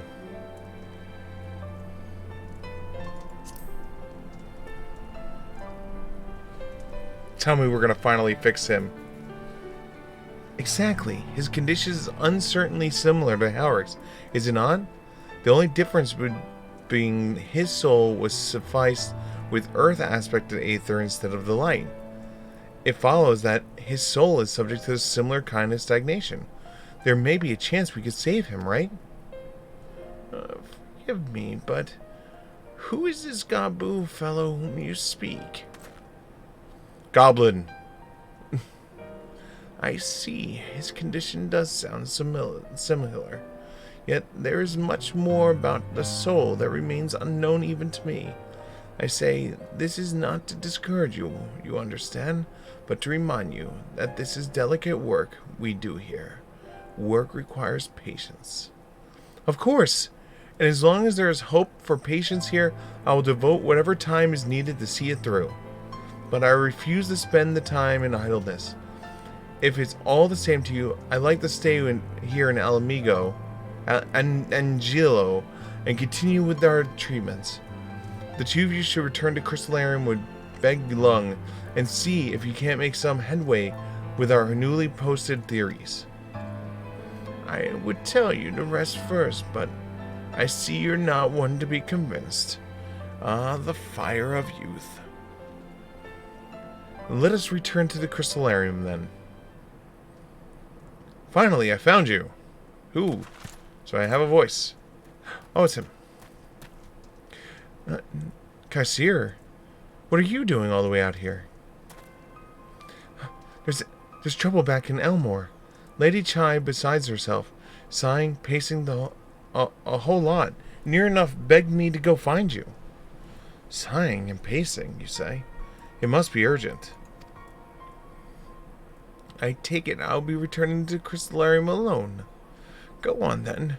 It's not as if I have anything for you to do. Thank you, Balmung.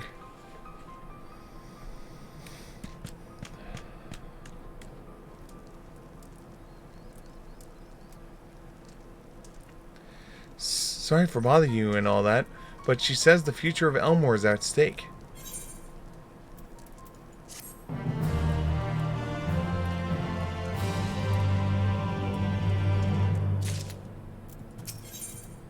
Look, money.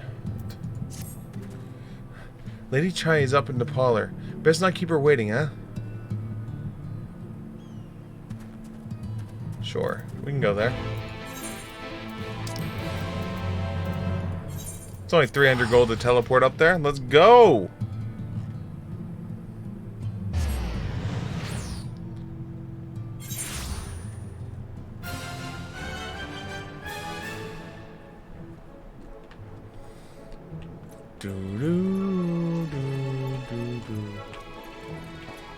Where's she at?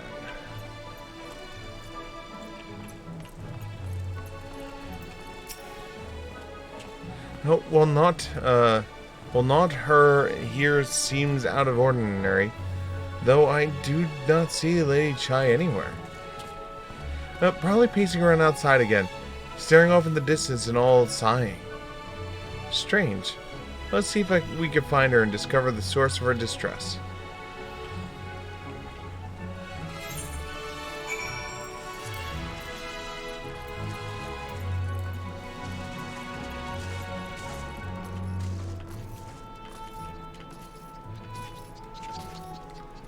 Alright. What happened?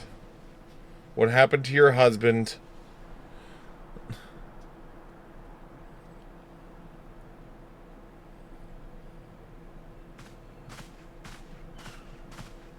Oh, thank heavens you're here. Lady Chai, whatever is the matter? I knew not where else to turn. Oh, this is all too much for my poor heart to bear alone. Alone? What of Master Chai? That is the very reason I summoned you. He's gone. What? What happened?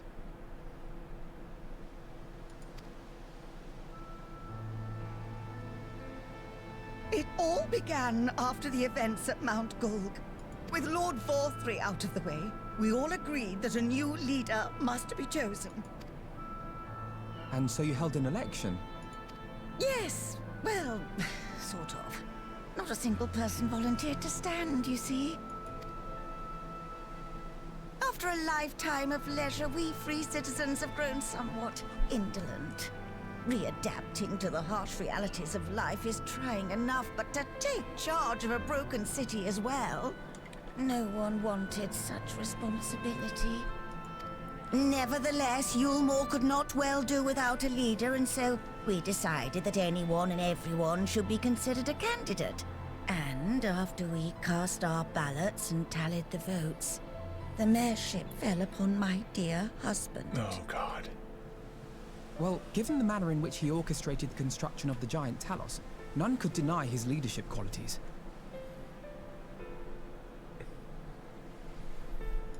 But even before then, he had proven himself at Daedalus Stoneworks, don't forget. He is more than qualified for the role. The perfect choice. Indeed. I told him as much when his victory was first announced. But perhaps I was too forceful in my attempt to encourage him. For shortly after that, he vanished without a word.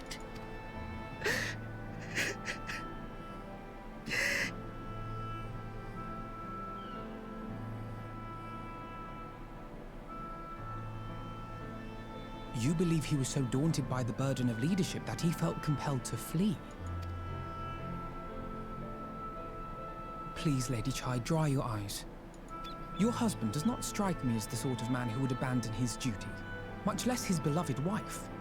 There has to be some other reason for his absence. You truly think so? Yes.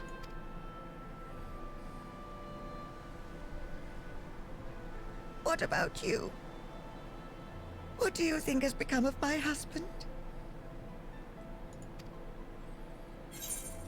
I don't know, but whatever it is, he won't have fled. Sorry, but I think he's fled. Girl, that man ran the off. No, he's not to have fled.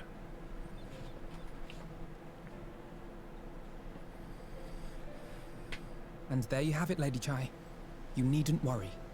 Master Chai loves you more than all the world, and he will return. Approving nod. Wherever he may have gone, rest assured we will find him. Wait, what? You just said he's gonna return, so we're good. Let's see.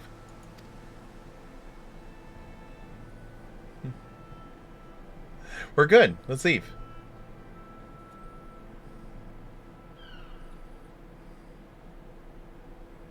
Thank you, my dear boy. You have set my mind at ease. I will trust in my husband and await his return.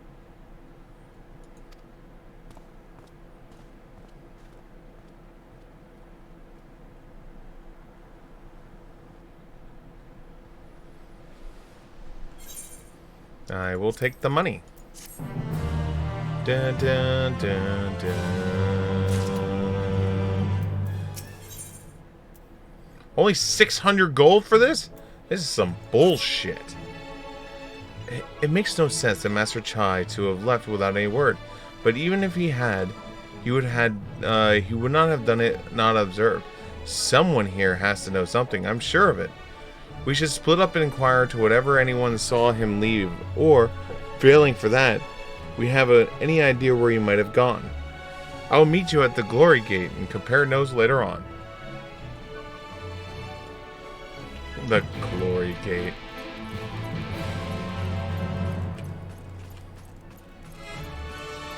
Hey, look. Meowing. Who's not a cat.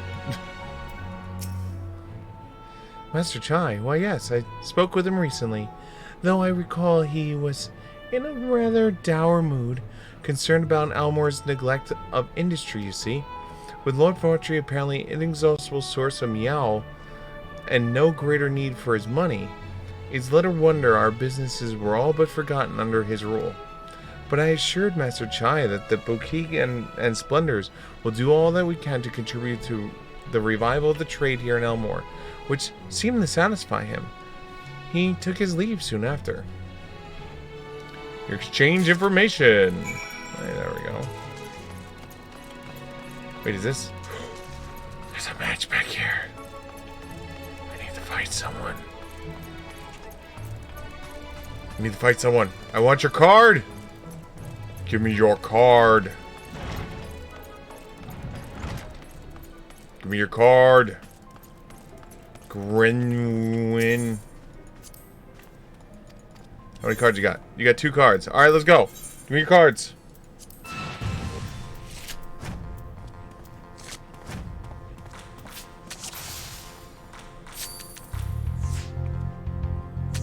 Three, fallen ace. 9. I really have no...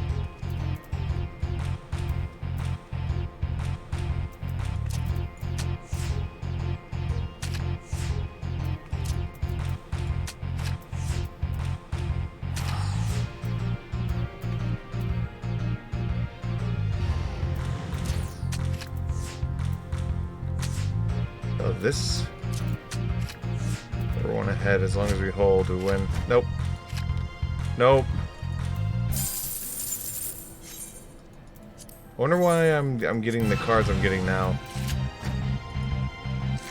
I have much better cards than this. I mean, unless he's just getting my cards, which is possible. What's up, Hades? Wow, that was ass. Well, we could do that. We can do that. We can do that.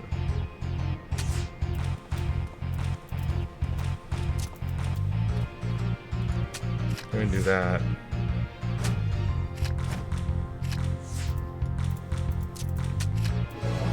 There we go. Give me a card. I said give me a card.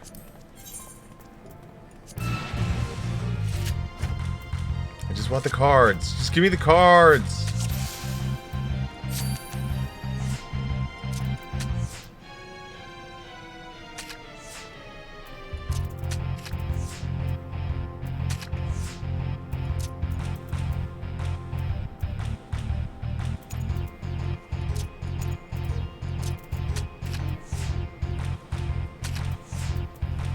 Okay.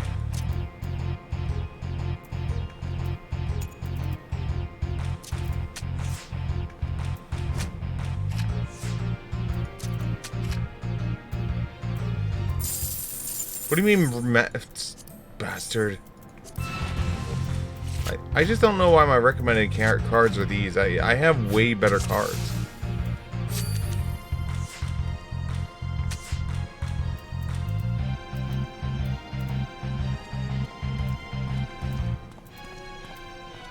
Oh, you took my A guy, huh?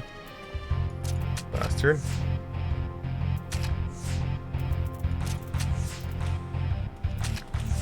No, not what I meant. I meant to drop him here, not there.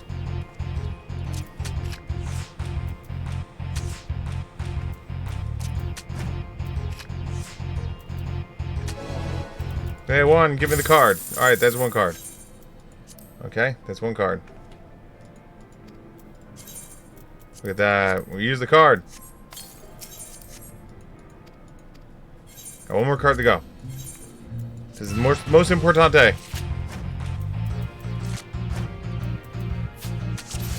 Oh, you keep stealing my dude. Louis Soir. Louis Soir.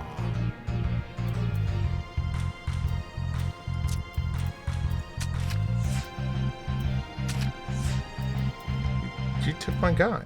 You bitch. You took him back. You bitch.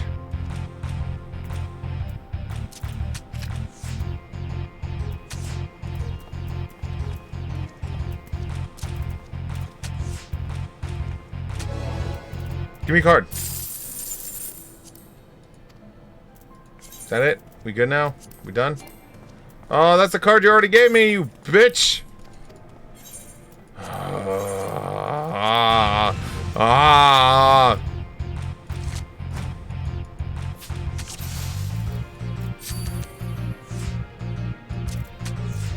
Give me the card.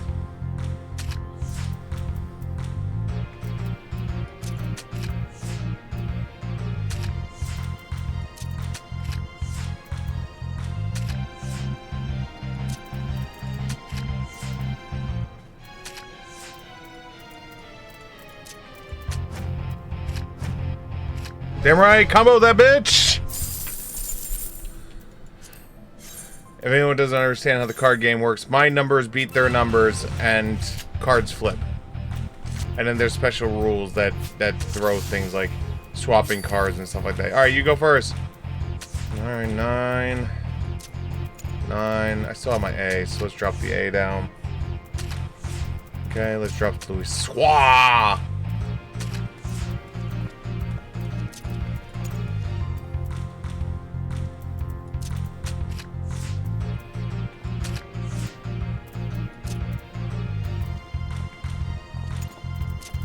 I think we tie.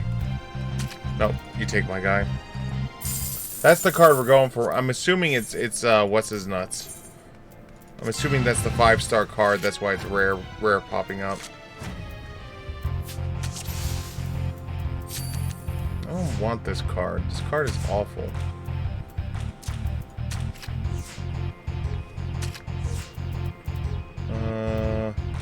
Now you have my Louis Swa. You bastard.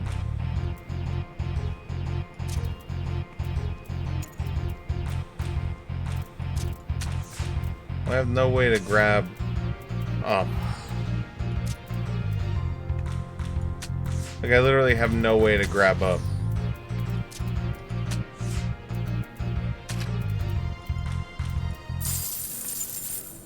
Whatever happened that changed my cards, because my recommended had like a really good like hand, and I just got like 5 or 6 new cards. Louis Swa is my only, like, you and Hades are the only ones that I have to go up. Let's just go here. Wow. That was quick. Wow, we are getting blasted.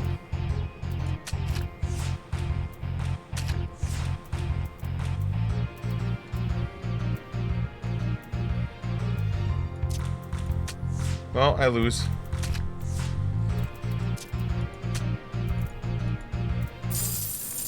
That one was painful to watch. I might have to just like actually build decks finally. Like it might be time for me to finally build a deck.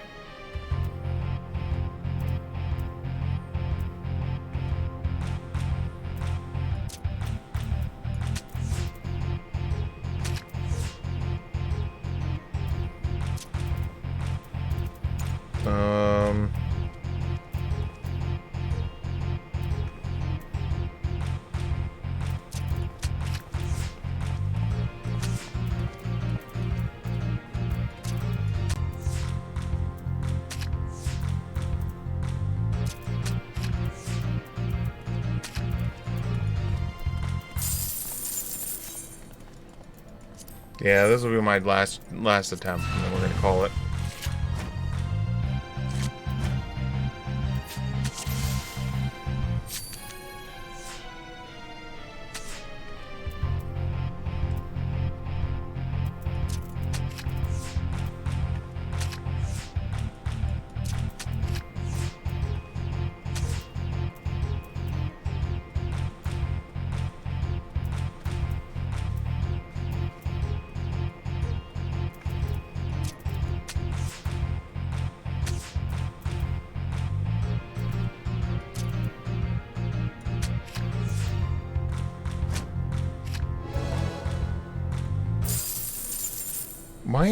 Why is that card not dropping? See, that's why I hate when it has like multiple cards to win.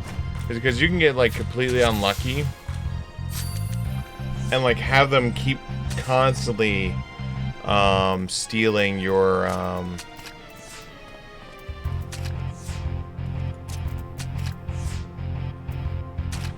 I saw that coming.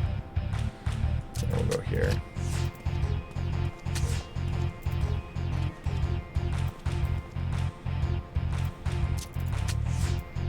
Stay one up.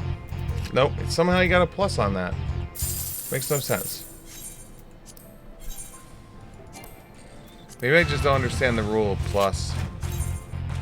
When a card is played, if two or more of the sides are touching other cards, the sums of the ranks of the touching sides are identical to the sums of the other side. The other okay.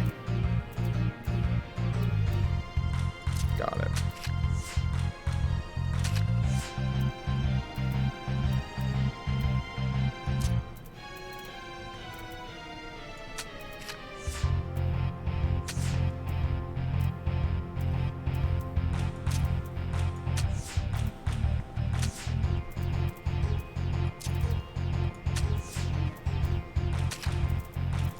Our draw.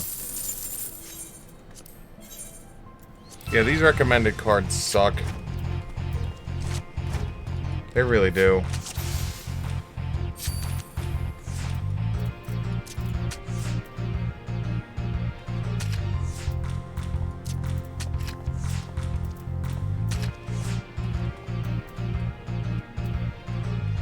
You are my weakest going down, so we're gonna do that.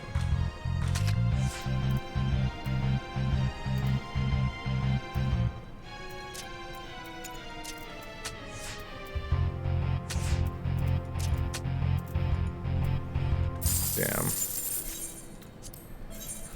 Oh, I should have never, like...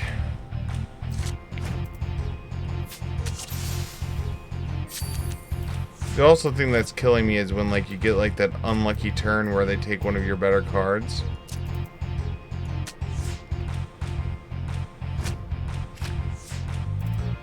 Wait, what? A rank 1 side can flip an A. Oh, I didn't know that.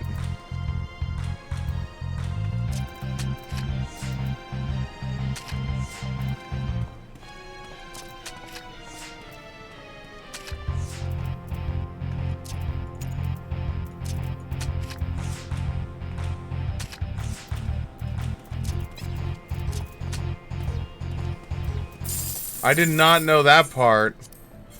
All those times he threw out A's, I think I have, what, 1-1? Yeah, 1-1. And he takes it.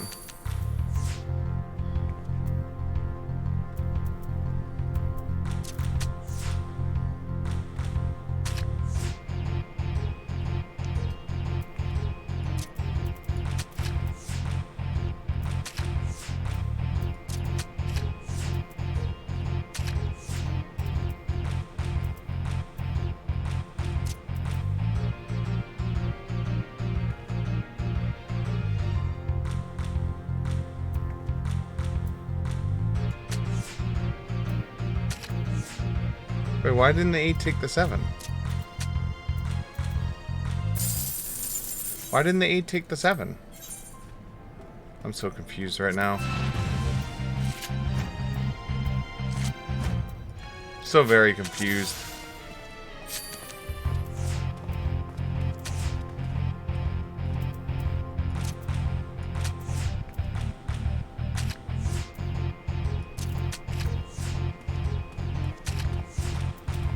Take that, bitch.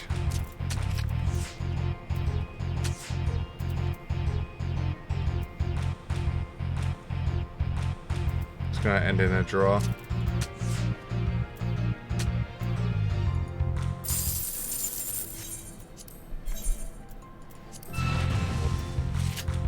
I wish when we won that other card, it was the card I needed.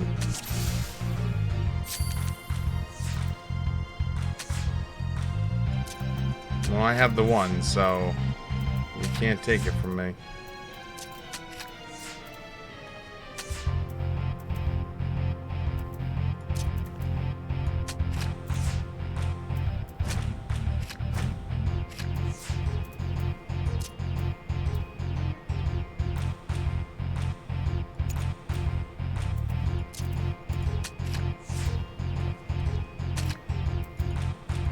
I was winning until I had that double flip.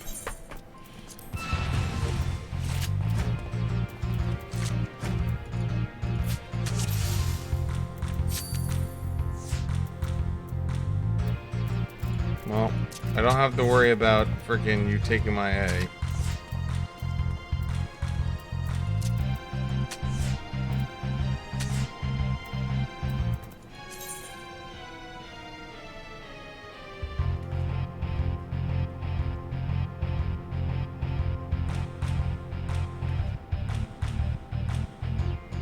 Oh, okay. I see how that works out.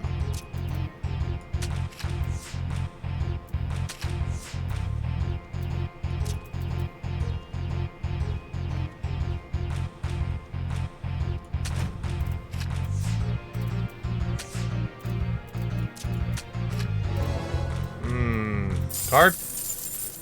Oh my god, give me the damn card! So I can move on with my life. Oh, you took my Louis Soir. Louis Soir.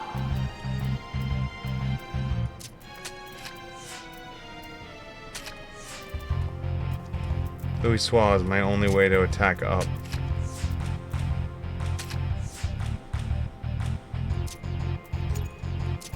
So, touches. So, still don't get it.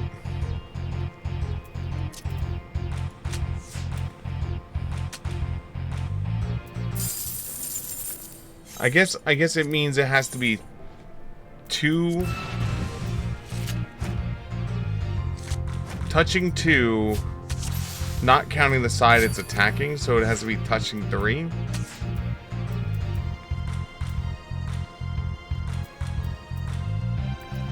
So, like, I would need, like, a card here and a card here or a card here.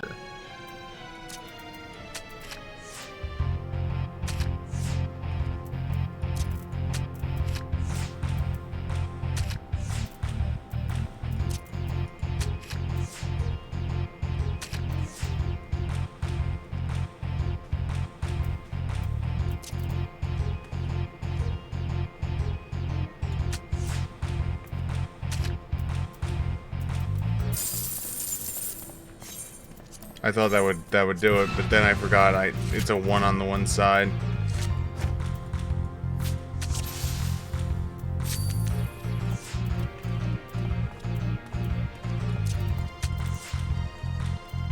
Oh, he has my Hades this time.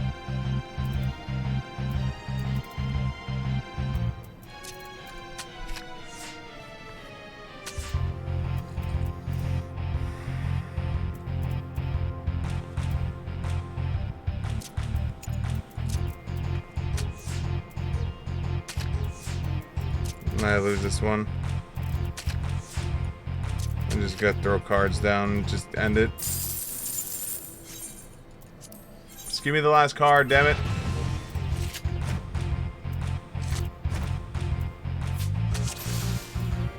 Alright, so you have my thing.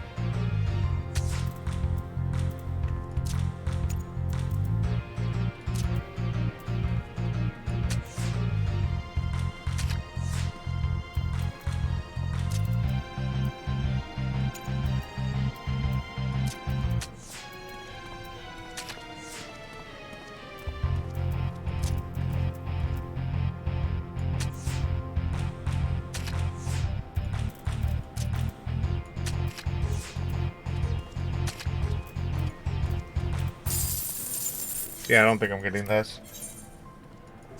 Maybe we could try this deck, but this is like old deck. It might work.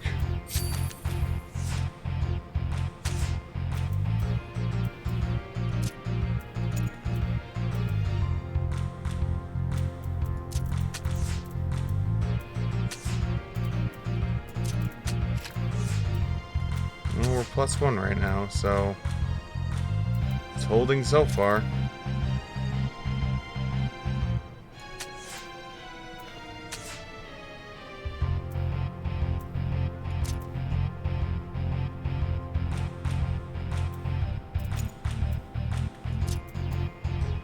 If I go here.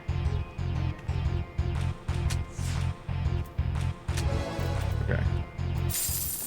Alright, is that the damn card? Can I finally move on with my life? Oh, thank God. Alright, good.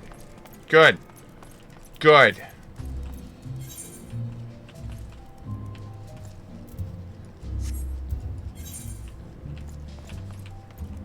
Looks like everything's on the outside, so southeast derelicts. That took way too long. Way longer than I like to admit.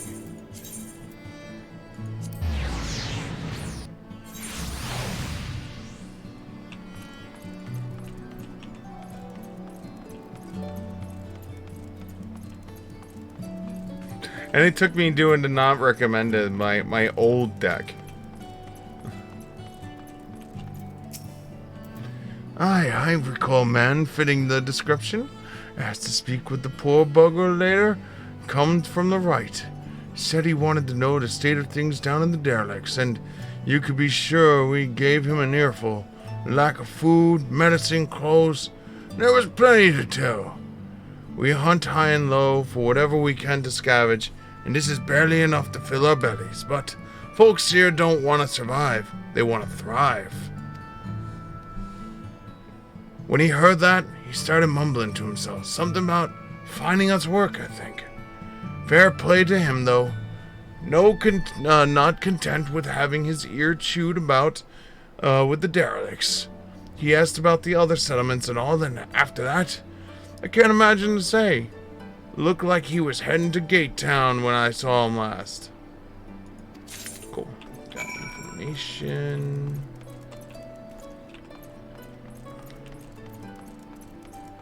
Take this to Glory Gate. Glory Gate!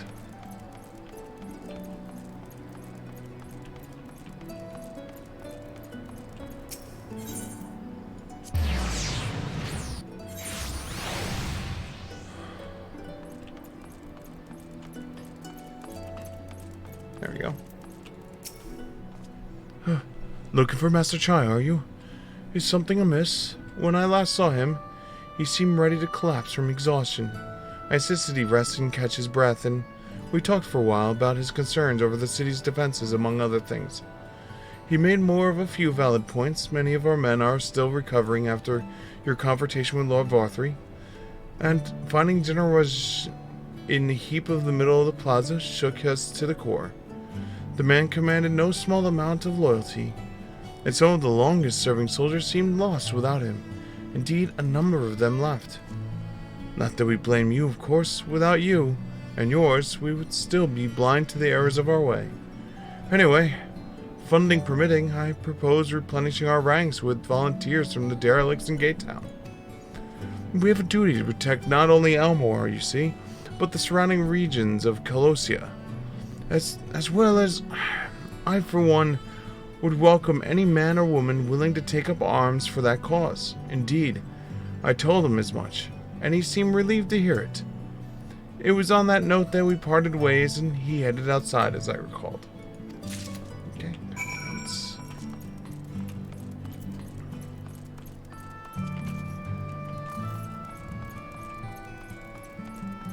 What's up, Alphanod? There you are. How did you fare? Have you learned anything which might offer a clue to Master Chai's whereabouts? Yep. Here you go.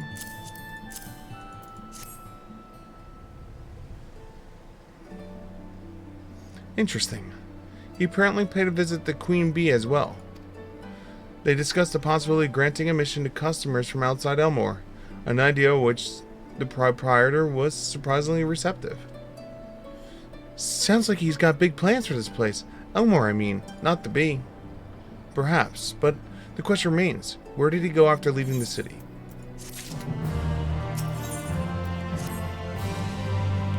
All we know for certain is that Master Chai has shown great concern not only for Elmore, but its surrounding settlements. It seems logical, then, to have consulted within the city walls.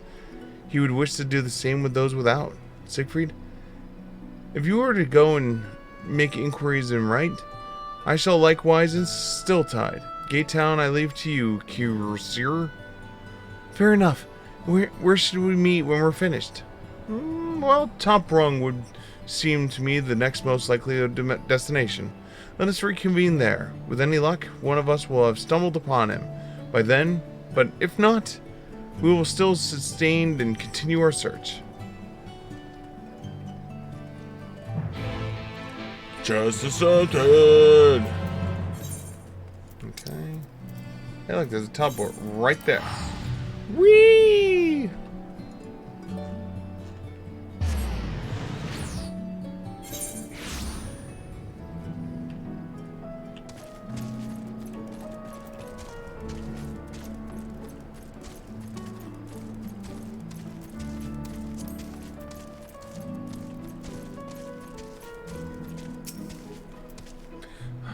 No, the name doesn't ring any bells, but there was a rather dapper-looking minstrel gentleman here not too long ago. He wanted to talk about relations between Wright and Ilmore, or rather the lack of them.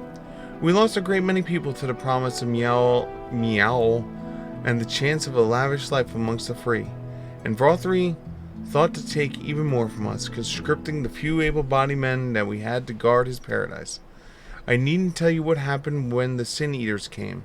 Such things are hard to forgive, but Valther's gone now, and we're curious to see what becomes of Elmore in his absence.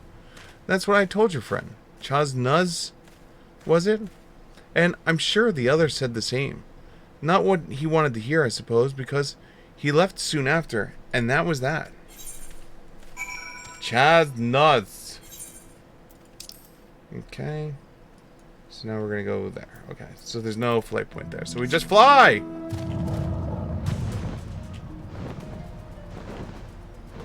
Up. Upsy daisy. Upsy mazi.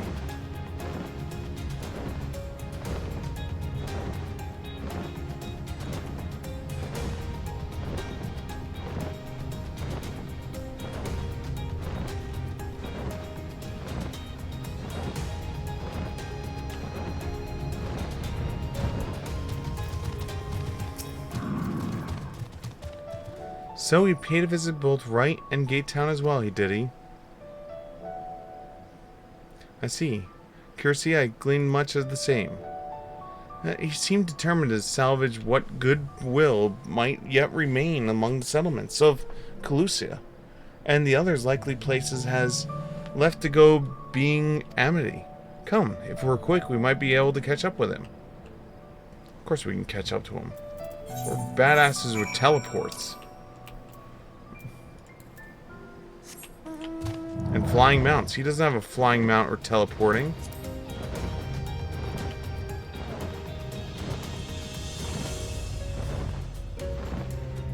Dun, dun, dun, dun, dun, dun, dun. There he is. What's up, Nuz?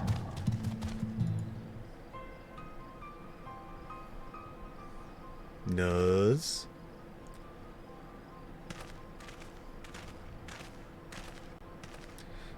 Siegfried, Alphanon, Cursir, what are you doing here? We might ask you the same, Master Chai. We've been looking all over for you. Looking for me? Whatever for? Lady Chai has been nigh inconsolable in your absence. She claims you disappeared without saying much of a word and bade us return you to her side. What in blazes are you talking about? I left a letter for her in our chambers.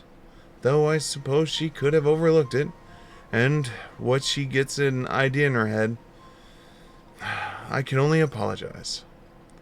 No harm, no done, Master Chai. But since we're here, might I ask what compelled you to come all this way? We were told that you've been elected mayor, and for what we have gathered from the nearby villages, you have been inquiring with the people's grievances. Is it safe to assume you mean to take office? No. Let us not jump to conclusions. I did seek to learn about the problems that face the people of Colosia.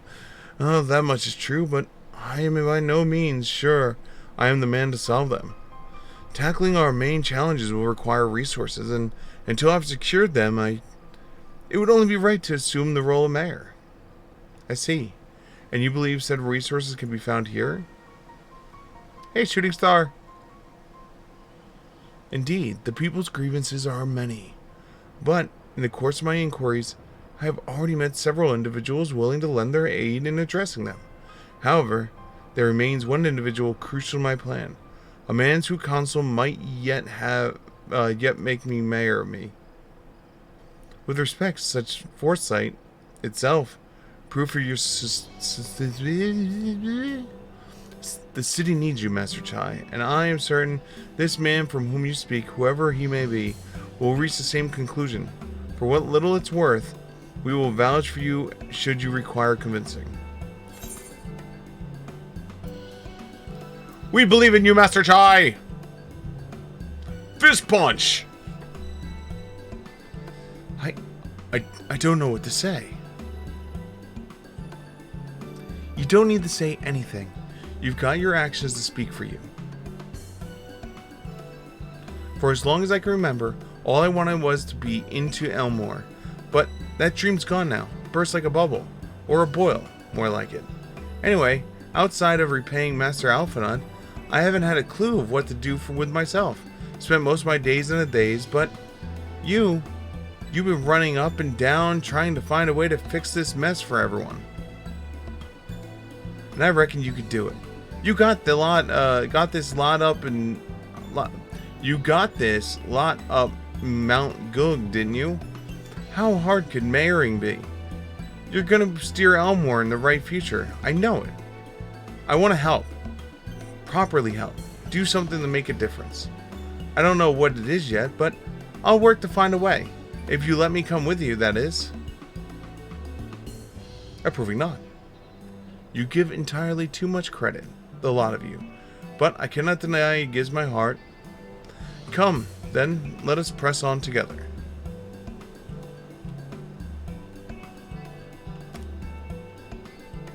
Thank you, Master Chai. But we mustn't get ahead of ourselves. Elmore needs more than a man with good intentions, which is why I'm here. To find out what the experiences needed to see the city thrive. Who is this man exactly? And are you certain he's here in Amity? Rendon is his name, and yes, he is. Or was. I had scarcely begun to explain myself when he decided his time was better spent elsewhere. He served as chief advisor of Valthr's father when he was in office. If Rajit was the mayor's right hand, one might say Warden was his left, and between them, they kept Elmore on the road of prosperity. The city needs more than a mere man of business, which is why I must find him. But even if you do, what makes you think he'll listen? Some amount of text that... Wait, hold on. Should be able to get it. There we go. Before giving chase, might not be wise to speak of those who know him. For here in Amity, they may be able to shed some light on the reason for rejecting your overtones out of hand. Yes, I suppose that would make sense. Perhaps we should start with Tristal then. As I recall, you made a rather favorable impression of him. I'm certain he would be willing to talk to us.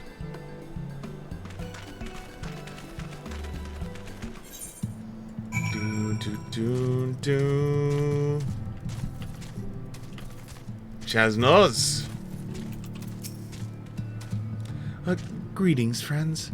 And to you, too, Master Chai. I presume you're here to ask about Redden? I couldn't help overhearing you earlier exchange. Well, yes. With Valtry gone, Elmore wants for a leader, and should no one rise to the challenge, the city could very well collapse. I came here seeking Warden's counsel in the hope that we could build a better Elmore together, and that is still my wish, but given how abominably you were mistreated there, I quite understand if you chose not to help.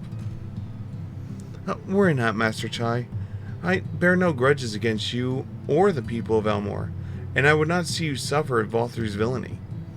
As you no doubt gathered from your meetings earlier, Rendon can be rather uncompromising. He has his principles, you see, and little patience for anyone who deems less committed to their own. Your desire to right the wrongs of your past, of Elmore's past, is quite admirable, but I fear the guilt you bear on the city's behalf works against you. I could see it in your eyes, in the way you carry yourself. It goes without saying. He sees it as well. You must let those feelings go, Master Chai. But be more assertive, committed to the course, and prove to him Elmore is resolved to change. The resolve to change? I believe there was a heading towards Pit 8 when he left. If you plan to go and speak to him, I suggest you be firm and clear in your intentions. Very well. To Pit 8 we shall go, and I will not take no for an answer. Nay, not even maybe.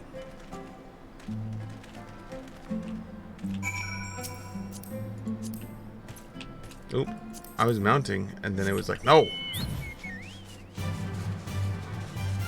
Dun, dun, dun.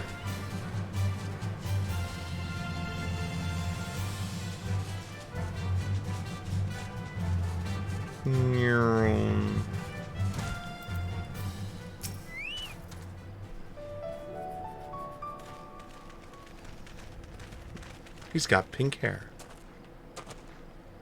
Well, it's you again. Well, I see you've invited your friends. Need them to fight your battles for you, do you? No, I didn't invite them, as it happens. Though they are indeed my friends. Well, not only mine, but every true Yulmoran's.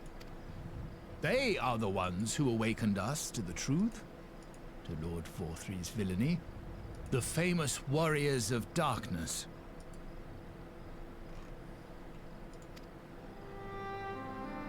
Are they now? Yep, that's me. Yes, they are. It would be no exaggeration to call them our saviors. We owe much and more to their kindness, but we cannot depend on that kindness forever. To do so would be a little different from entrusting our affairs to Lord Vorthry. Nay, we must learn to stand on our own 2 feet. And I would have them present to witness my attempt. Hear, hear, Master Chai. Your sentiments are admirable. Yet admirable sentiments do not a nation make.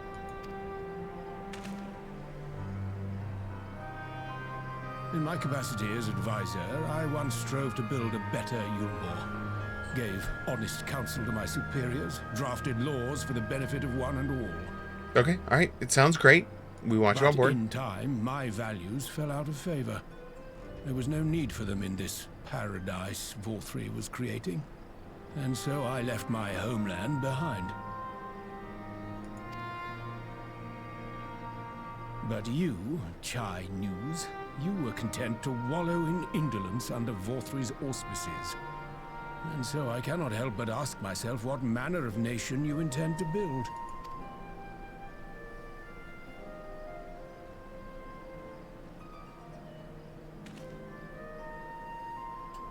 I can offer no simple answer to that question. That is a pretty loaded question.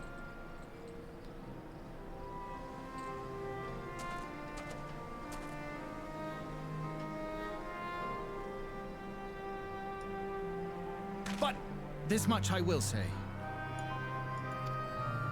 It is my hope that Yulmore can become a nation which her citizens might freely choose to build together.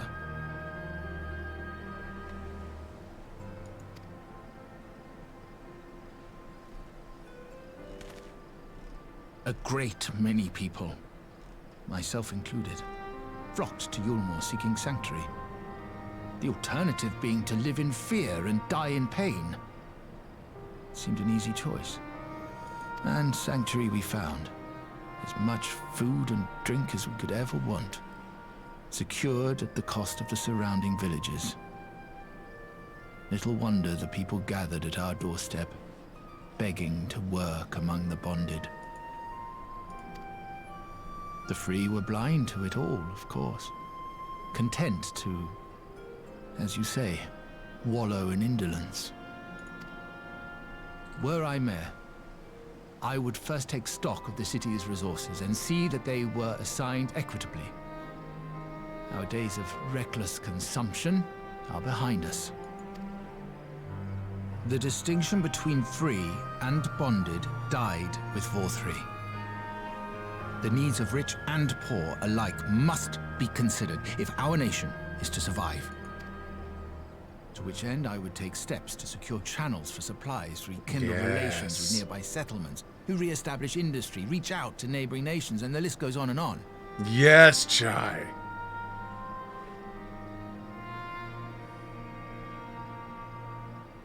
But I am no ruler, nor even a politician. I am an entrepreneur. My expertise lie in planning and profit. I haven't the knowledge or experience to run a nation. Please, Rendon, will you not help me?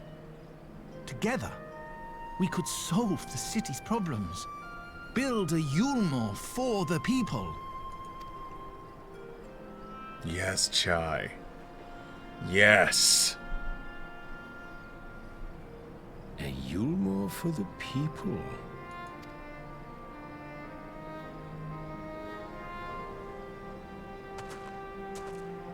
I'd rather like the sound of that. Sounds like a campaign slogan. Hey, look at that timing. The sun came up with that line. Before I offer you my counsel, I would be certain of your ability to perform the duties of office. You would? You ask me to help you solve Yulmore's problems, but first I would see you solve one on your own. Accomplish that, and you will prove both to me and the people that you are a man worth following. Okay. Fair.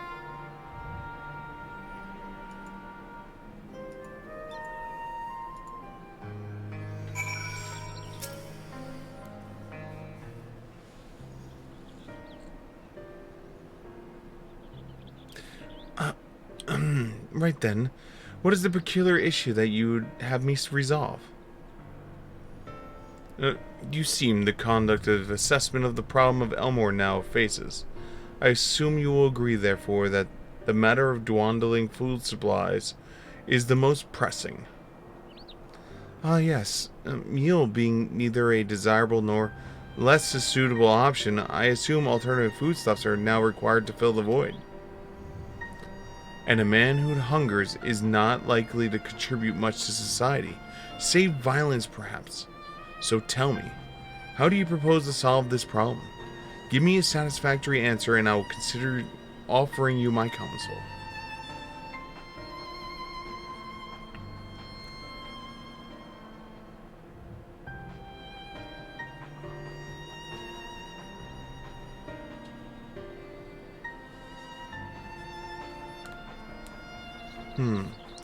A combination of measures would seem to be in order.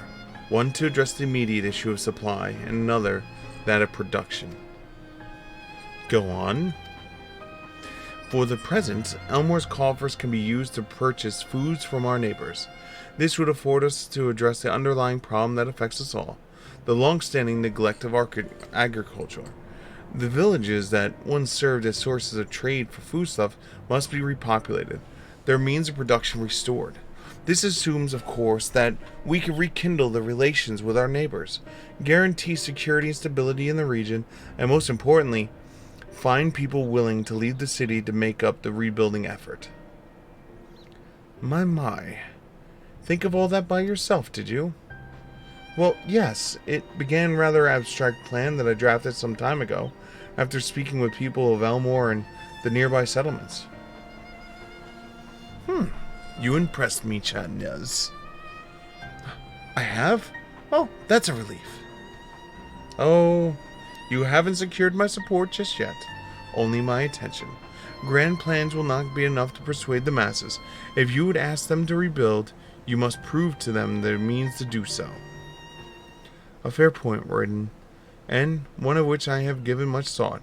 I propose to use Talos to aid in the establishment of maintenance of these settlements.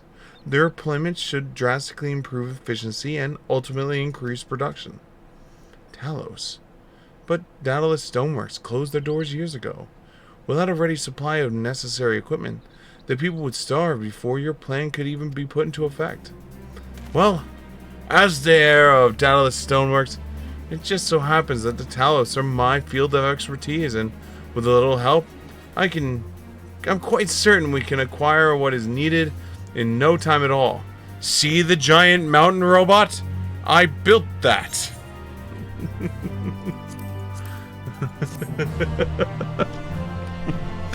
The giant mountain robot. Proof I can do this.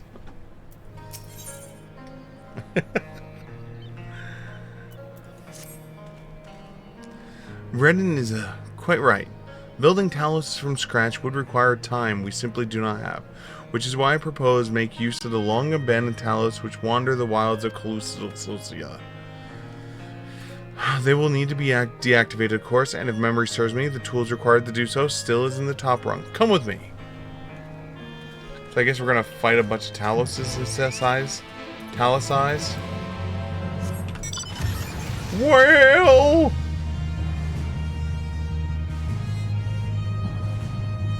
Talosi? Look, there's one. We're gonna have to fight him. And that one there. And that one there. We have to fight all the Talosis. Oh, there's a Talosi. Is that the plural? Talus? Instead of it being Talus, it's gonna be Talosi.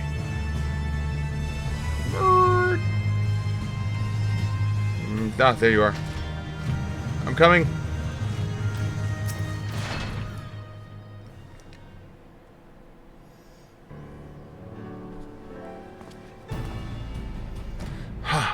The old memory hasn't let me down. This chest contains the canister filled with the dashingly potent insulating powder capable of halting the flow of aether and Talos. We need only get within the throwing distance of one and let it fly, thus disabling them without damaging them. Ingenious. An old trick of the trade, nothing more. Once disabled, it should be a simple matter of to get them to Marsalmore. More extensive repairs can wait. Ordinarily, this is where I would ask you to run along and do the deed. But, as I've said before, it's high time we learn to stand on our own 2 feet. Thankfully, throwing a canister is something I should be able to manage. Come off it, Master Chai! Even if the Talos ain't the threat, there's hundreds of 101 other things out there waiting to make a meal of you. That as it be may.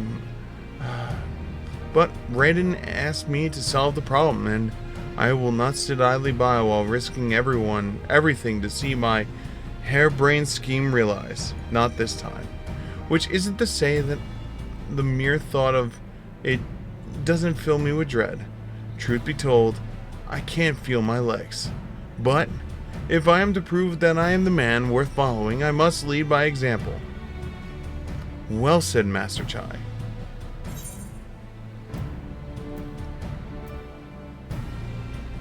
Alright, but if there's any trouble, we call it off. Nope, here! Go to your death! Yes, well, it should go without saying that if I have no intentions of dying for this, I've always preferred living to see the fruits of my labor, and to make sure I do, I require your help. It is the Karshi says there's lands that are dangerous if one is not careful. I would ask you to use your spyglass to look out for the beasts that could get in the way of my work. I will also need you to alert me when it is safe to subdue the Talos. Understood? Word. Good then. Let's be off to the quick way, though the north gate, and see if we can't find a suitable vantage point there.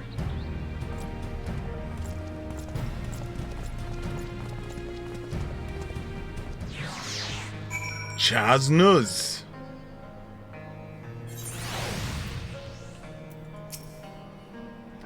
Keep a lookout.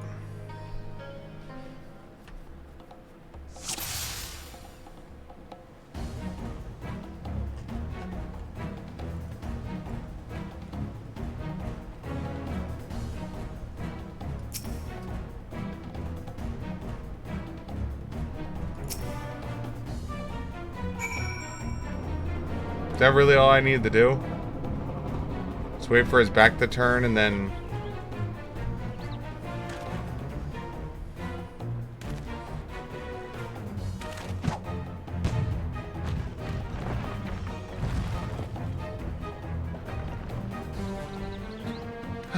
I did it! I did it! Let's move on to another Talos, shall we?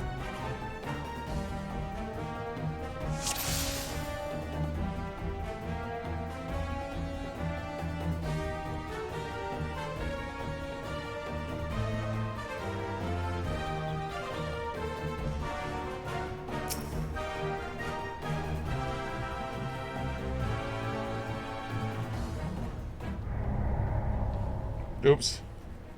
I should have clicked sooner. Okay. This is gonna be one of those all or nothing, needs to be perfect the whole time.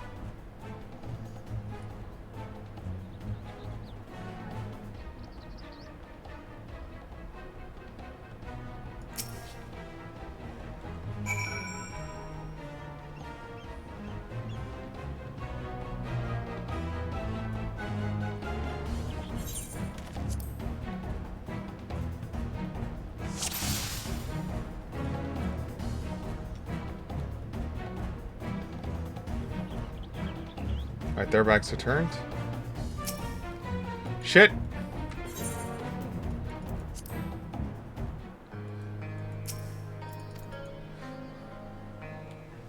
I clicked them too soon.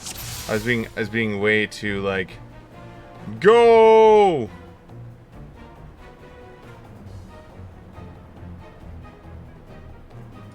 I'm trying to speed run this too much.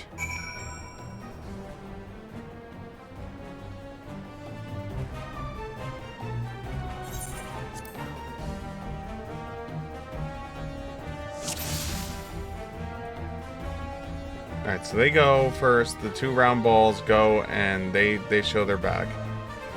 Then we need him. Oh my god. He turns around so fast.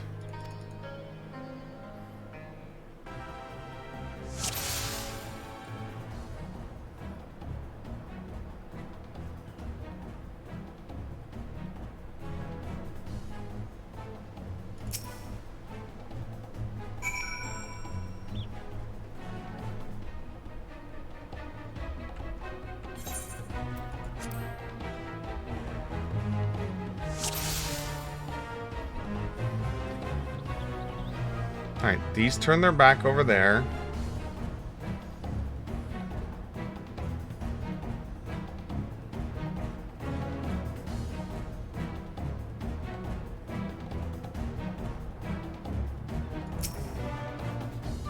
Okay, there we go. So I have to wait for the second turn.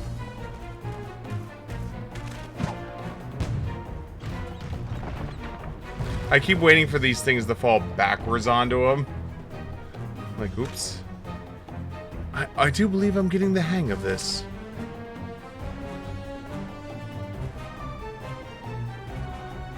Ah. You may leave the next one to me, Siegfried.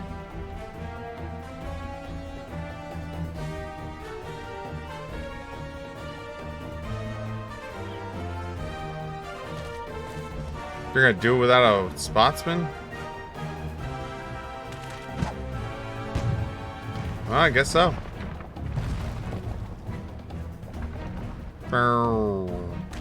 Haha, that should do it. Now all we have to do is proceed. Program.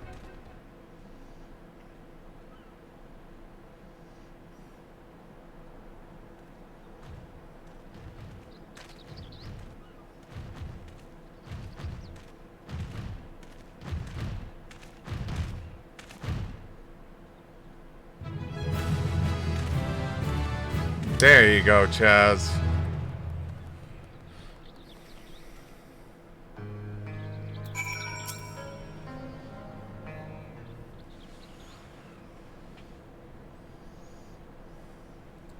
I can scarcely believe it.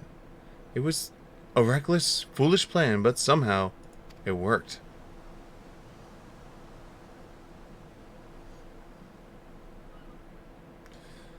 I did it.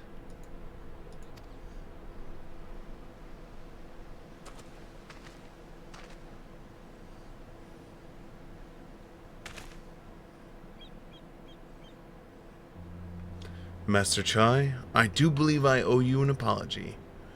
Your plan to replenish Elmore's food stores showed forethought and sound judgment. What's more, it's a plan your time of Dead of the Stoneworks has equipped you to lead, as an evidenced by your extraordinary company you keep. You, sir, are more than qualified to be the next mayor of Elmore. I thank you for your vote of confidence, but the fact remains I am wholly ignorant to the world of politics, which is why I would ask you to join me and grant Elmore the benefit of your counsel. I would be honored. When the people behold these talos, I have no doubt they will lend you their support. It would seem Elmore's leadership is at last capable hands. Would you not agree? Yeah. We should probably be getting back soon, Master Chai. After you've tinkered with the talos and all that, Lady Chai is worried sick.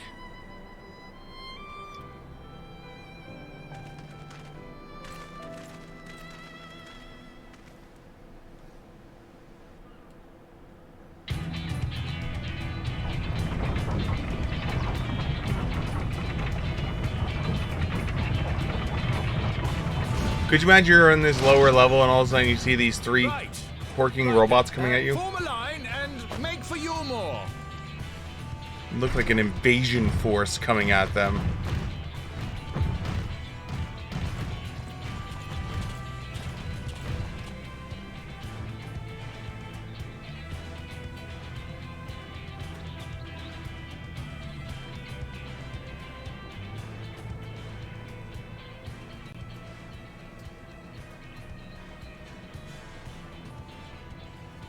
Yeah, I can't. I for some reason I don't see people not freaking out over Talos is just walking at the town after everything they've been through. What's that noise?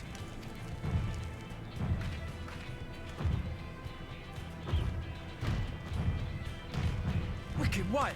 Runaway Talos! Call the guard! I don't blame them. You would think he would have sent a missive ahead of us, like, "Hey Sig, do you mind getting on your flying mount, flying ahead, and letting them know I'm coming in with these giant sentries?"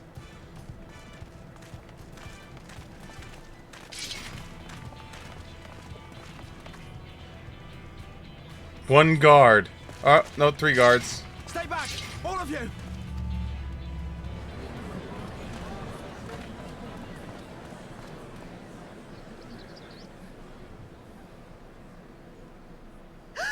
Is that...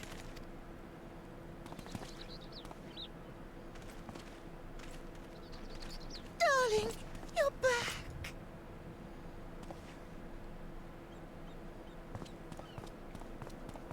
But of course I'm back. You didn't see.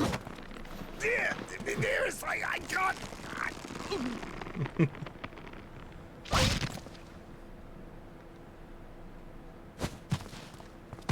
Oh, oh dear. And he's dead.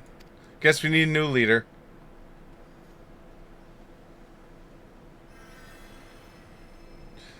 Revive.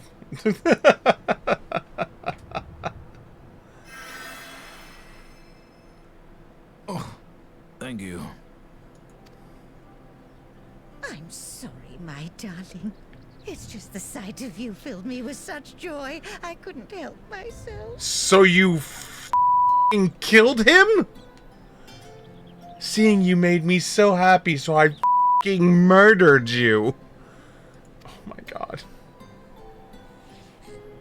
Oh, no, it's all right, dear. I should have just come out and said what it was I was intending, instead of entrusting the task to a hastily scribbled letter.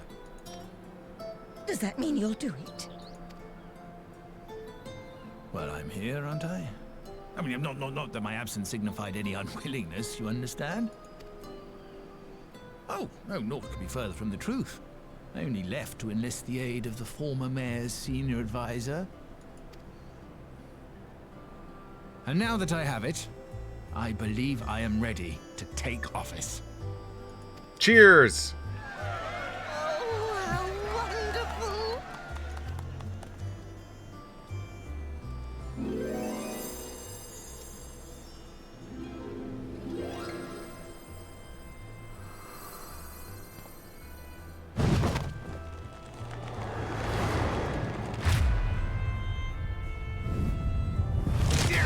please.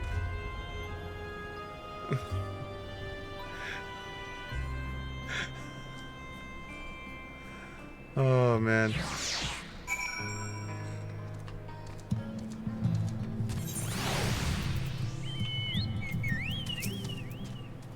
That was quite a reception. One Master Chai will struggle to forget. More seriously, the arrival of the Talos has seized the public's attention. Once word has spread around Elmore, it will be much simpler to gather one and all so Master Chai can make his inaugural address.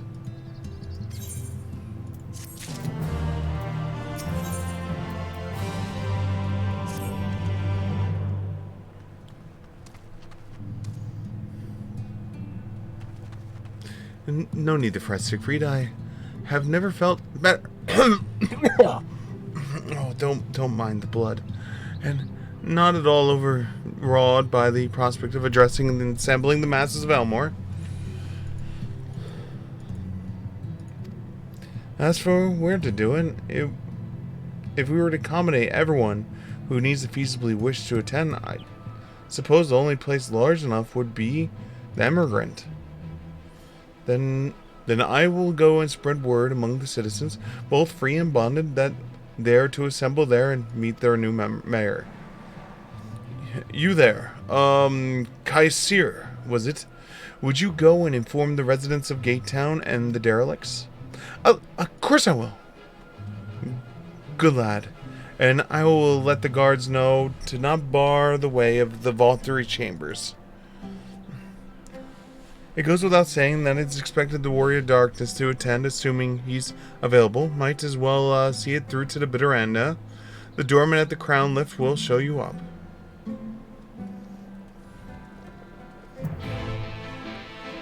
Quest accepted!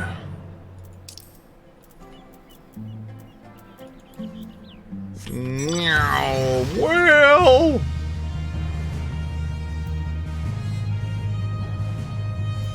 The name of the song is Pain in Pleasure. Oh my god.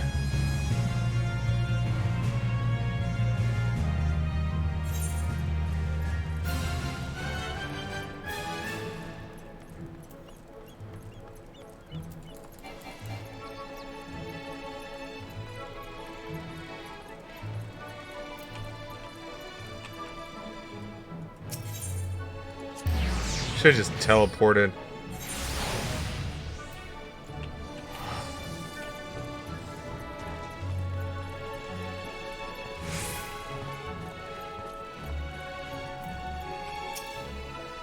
Yes, Master Chai told us to expect you. The Emergent is already filling up with people of all persuasions, free and bonded, citizens and non-citizens. But for you, our guest of honor, we have reserved a place for you in the front. Right this way, sir. Please tell me the speech is going to have a voice.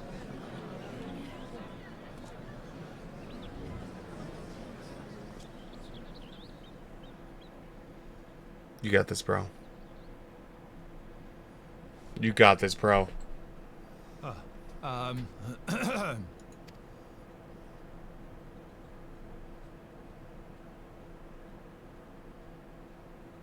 on, dear.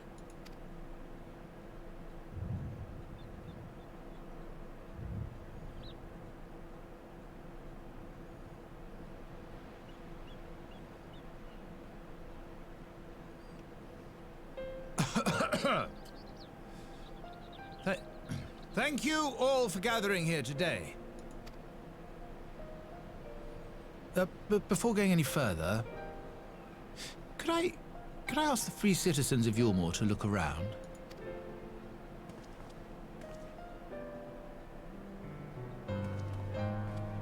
Tis a sight none of us would ever have seen under Lord Forthree's rule. Not only do we stand in the familiar presence of those we once called the Bonded, but today we welcome the peoples of the Derelicts and Gatetown too.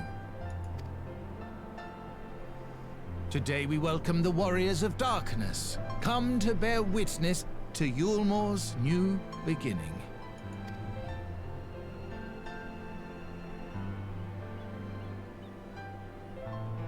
As you know, an election was recently held, at the end of which I had the honor of being chosen to succeed Lord Vorthry.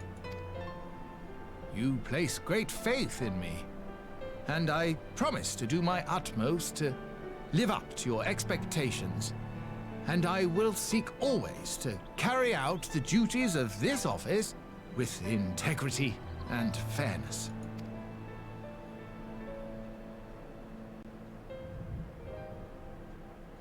Always, I say, but not forever. Let it be known that I do not intend to hold this post indefinitely. I consider myself but an acting mayor, who will serve only for the interim, while Yulmore is reshaped according to a new set of values.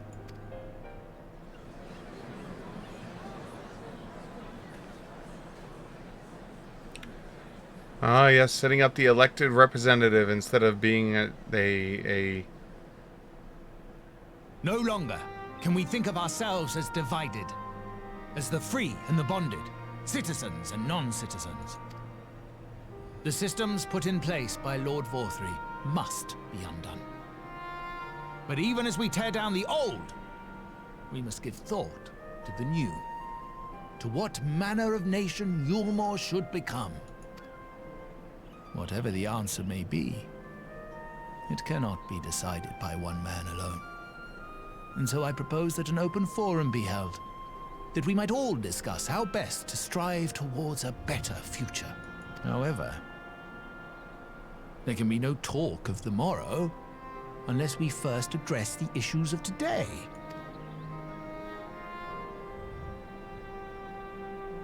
Securing new sources of food, rebuilding relations with our neighbors, re-establishing industry.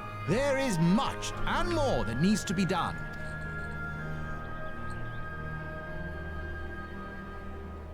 Too much for a mere man of business. And so I pledge instead to do everything in my power to ensure our city's security and stability while we all work together to see these problems solved. Nice. The road before us will not be easy, and I know full well how daunting the prospect of honest labor may seem to some of you. But we must accept the reality of our circumstances. We must move forward. This much we owe to ourselves and to the brave heroes who risked their lives to bring back the night. Once we have shored up our city's foundations and regained some semblance of normality, let us reconvene to speak of the future. Until then, I humbly ask that you lend me and each other your strength. For Yulmore! Yes, Chai. Yes.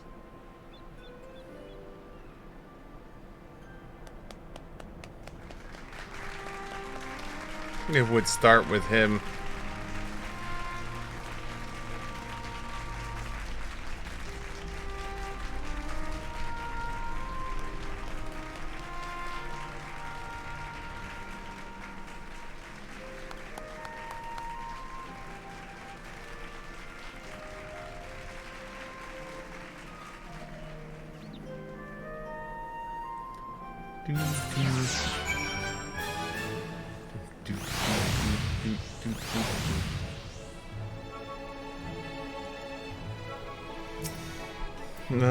There you are.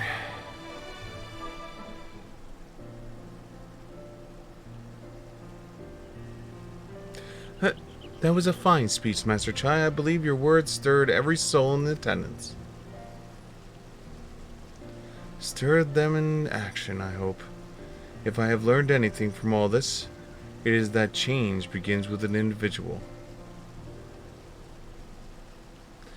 'Tis but a matter of finding strength to take the first step. Assume, my fellow Almorians can. I shall be an honor and privilege to help them walk this road we have chosen. But we must not forget the individuals who made all this change possible.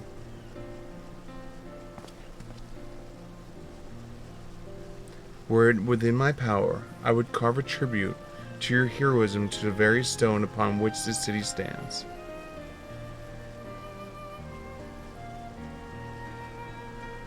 Approving nod. I hate to change the subject, darling, but now that you have officially taken office, have you given any thoughts of your mayoral seat? Mayoral seat?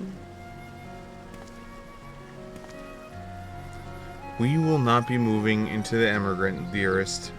It's too big, for one thing, and too far from the people for another. We'll remain in our current residence, and will govern from the parlor. Oh, I was hoping you'd say that. I much prefer the view from the parlor. Begging your pardon, Master Chai, but have you got time for a word?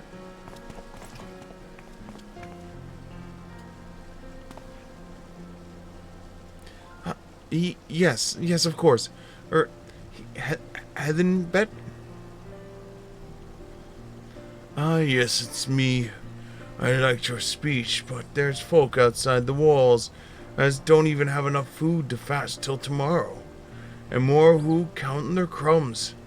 If you have planned to change that, I want to help set things in motion. Then we have much to discuss. No sooner do I take office than my work begins in earnest. Well, I suppose I brought it upon myself. Thank you again for your help, Siegfried. I hope to see you again before long.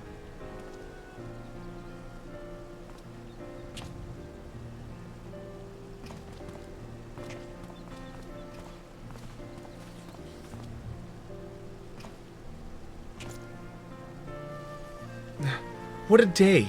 I didn't know what it means exactly, but I do know that I have plenty to think about. I sense we all have a great deal to consider. I have resolved to remain here until such a time that Elmore's future was secured, but it is clear to me now that the city is in capable hands.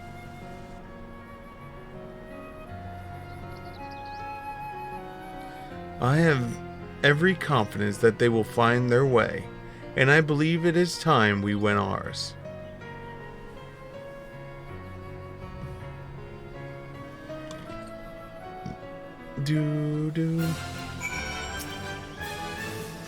So Alphinaud's leaving too, is he?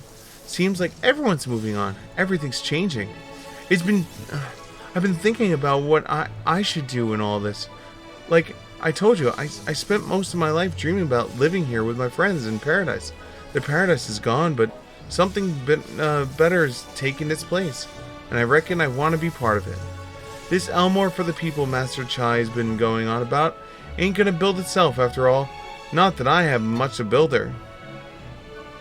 Me and my friends find a way to make a difference, though. Help keep things changing for the better. A far nobler dream than one to which you clung to before, and one I am happy to say we share. Whatever path you choose, I pray for your success. Well, when you put it that way, there's no going back now, is there? We've got a few ideas on how we can do our bit, just a matter of taking the first steps.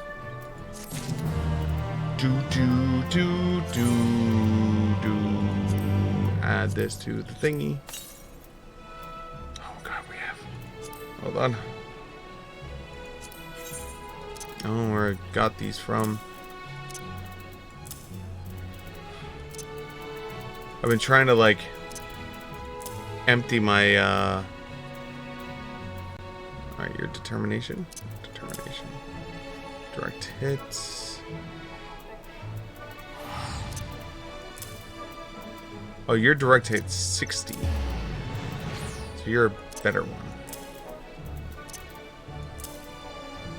Determination is 60. Okay. There we go. Vows of future deeds of cruelty. Truly, to seek our seed, thus inspired by our actions, is inspiring in and of itself.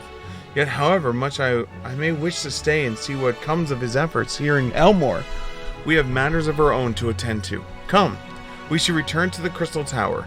Mayhap Balmung's studies have bore fruit in our absence.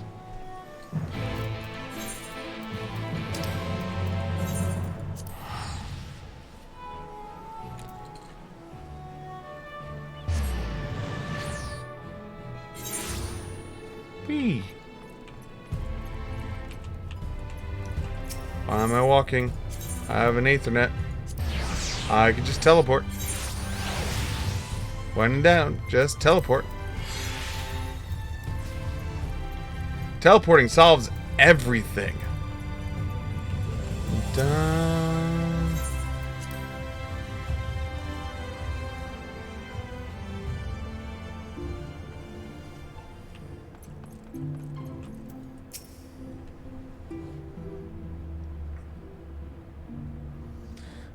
Welcome back. We've given to understand a new mayor has taken office in Elmore? Indeed. Our good friend Master Chai was elected by popular vote and, after some considerable soul-searching, chose to accept the post. It is a shame you weren't able to attend the inaugural speech, though. I have no doubt you will see more of him in the future. But, tell me, how fared you in preparing the White Arrowsight?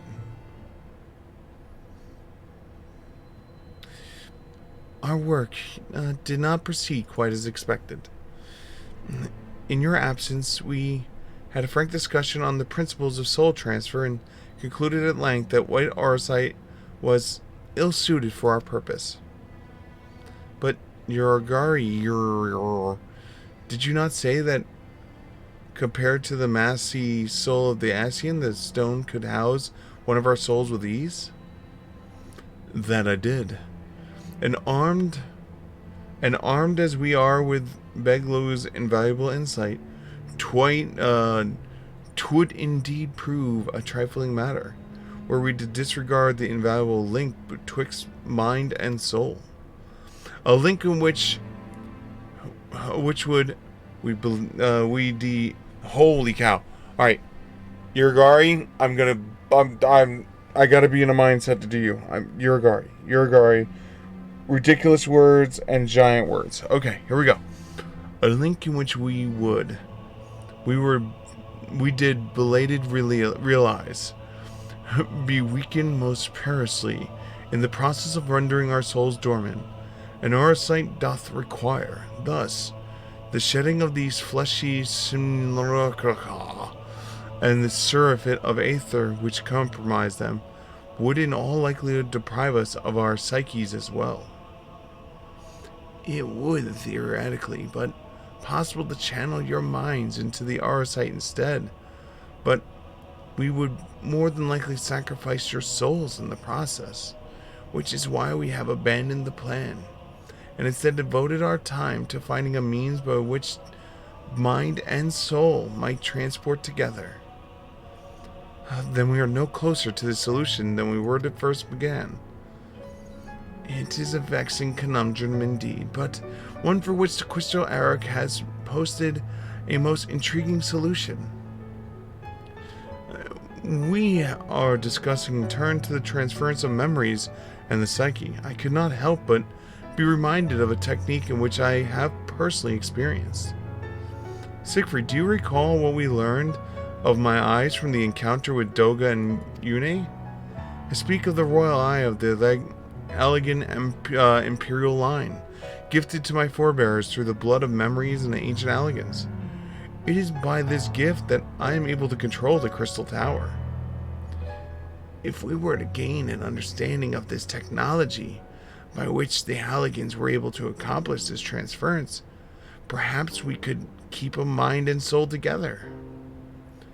Imagine, if you will, a device like into a soul crystal, replete not only with our worldly memories, but also our bountiful energies of the soul. This is our current avenue of investigation, and we will follow it wheresoever it leads. Approving nods all around! Well, while we are thus engaged, I think it best that Siegfried return to the source and inform Krill and the others of our findings. Agreed. Imagine Tartaro is relieved to hear we've made progress of a sort. It's almost like we're coming to the end of an entire patch, and that you're going to have to wait until the next patch to be able to continue.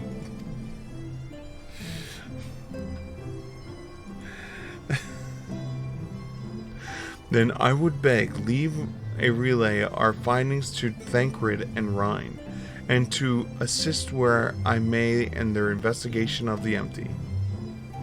Yes, do. Should we have need of your counsel, we will hesitate to summon you.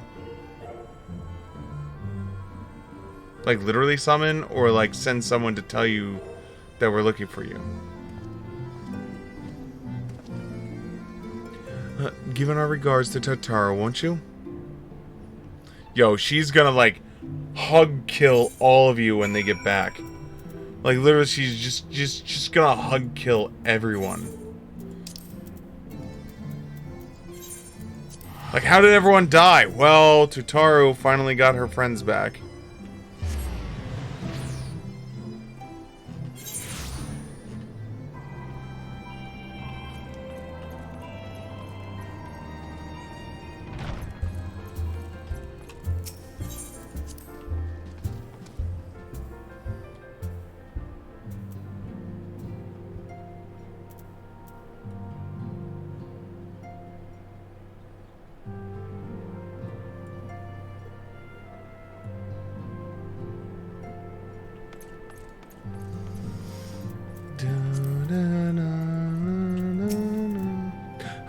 Siegfried, you're back.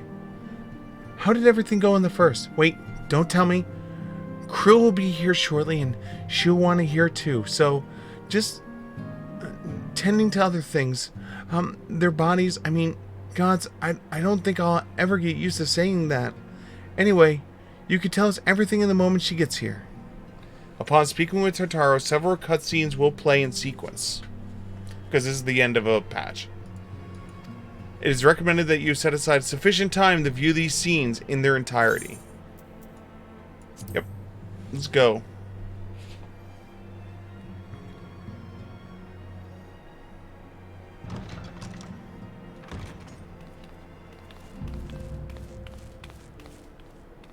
Sorry to keep you waiting. She's so adorable. I've carried out the treatment as per Master Matoya's instructions. It should slow the destabilization of their corporeal ether quite significantly. But tell me, how fare our friends in the first? They're all dead. I'm it. Because I'm a hero.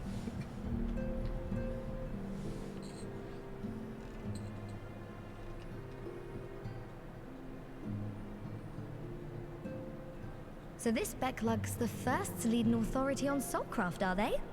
Sounds promising. And Urianger's proffered solution of white auracite is rather ingenious now that I think of it.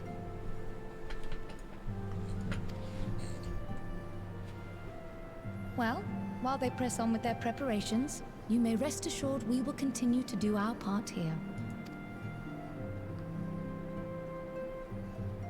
Smile. Oh, you're back. Stidian.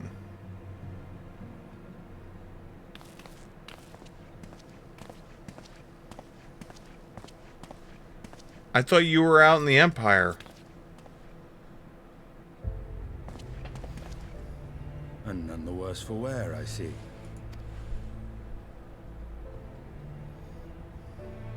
Estinian! Oh, thank the gods! We've been worried sick. Did you lose your link pearl or something? The situation in Garlemald has become more complicated. I was making my escape from the capital when I ran into one of yours, Riol. He thought it best we come straight here. More complicated how?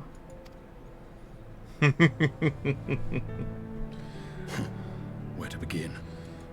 Well, the Emperor's... After entering the Empire via Razad Han, I went about my mission of investigating Black Rose. It was then, inside a provincial factory, that I encountered the one who styles himself Shadow Hunter, Gaius Baelsar. Our goals being apparently aligned, We joined forces and ventured on into the heart of the capital, to the very Imperial Palace itself.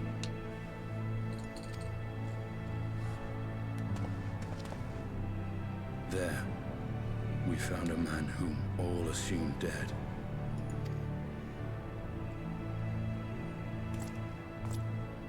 But his soul lives on, and he has wrested back his flesh. Xenos Ye Galvas.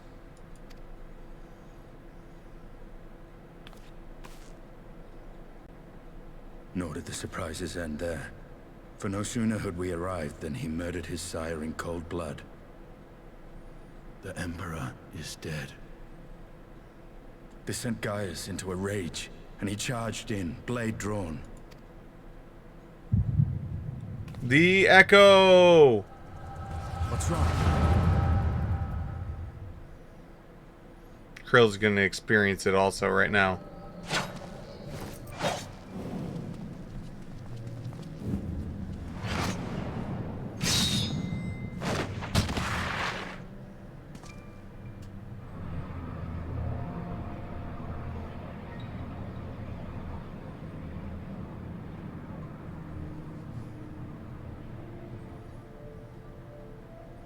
I've seen him in action. His body, at least. You will not best him alone. Nay, death will not come easily to that thing.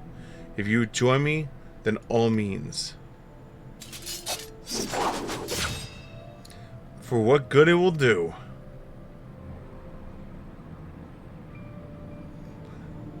The Black Wolf and the Azure Dragoon. I suppose this might suffice.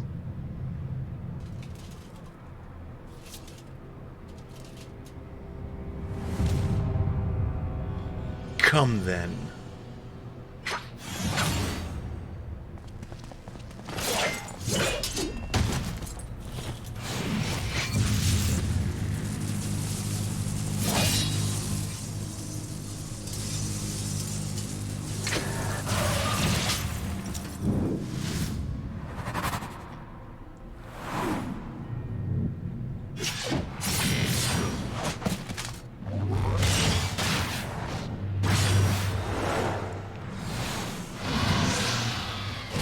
Nice. That was kind of badass looking.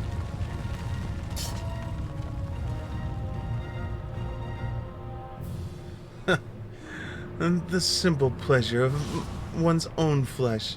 Truly, there is no place like home. Abomination! Whatever he is, Siegfried was barely a match for him. If we stay here much longer.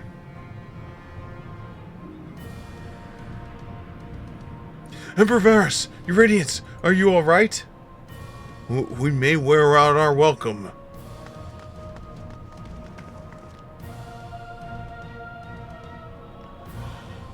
Oh, he's gonna pin it on them that they killed him.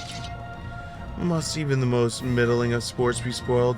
The world conspires to bore me. But I have no cause to remain. I leave these vermin to you. Xenos!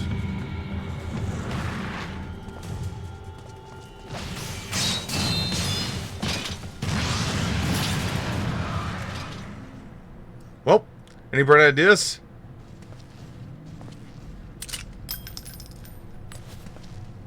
Just one.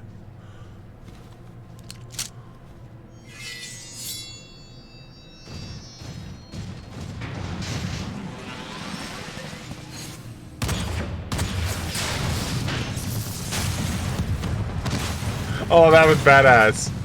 That was so badass.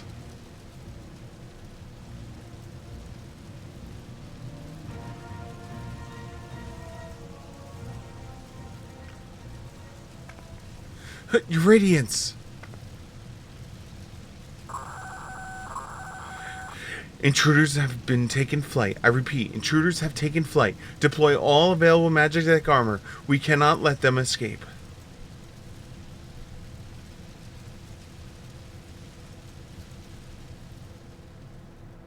Holy shit.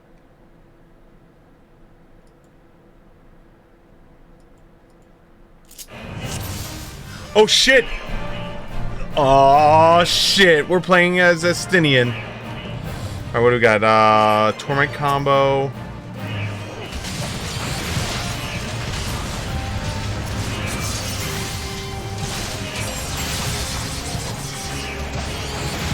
Okay, and this is his heal.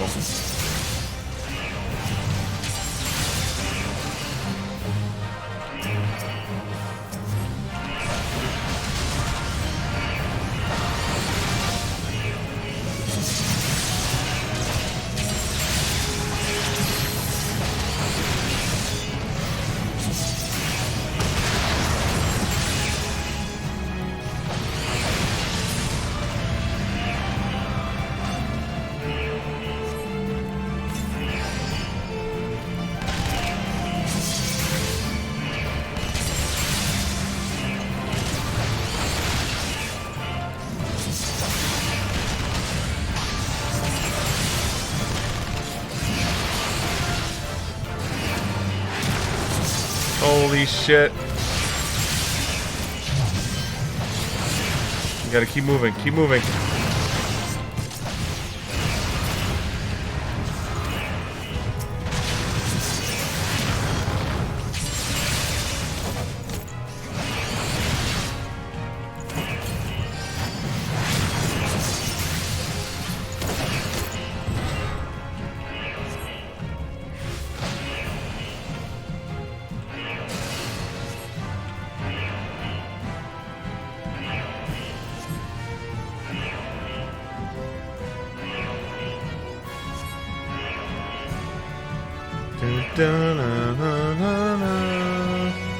A part of me wishes I was playing Gaius and not Estinian, but I'm okay with playing Estinian. I love Estinian. Alright then, I'll take the low road, so to speak. Alright, so we're on our own.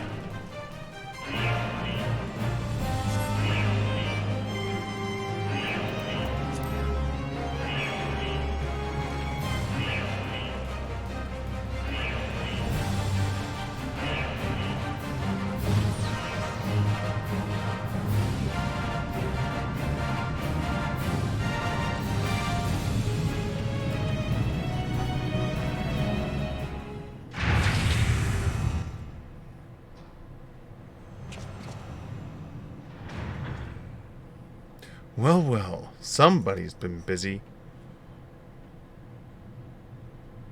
That's the ultimate weapon. Why are there naked people on top of the ultimate weapons?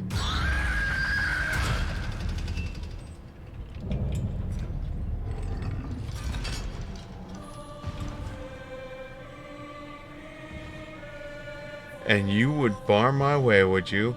So be it. Come, Nidhogg, lend me your strength.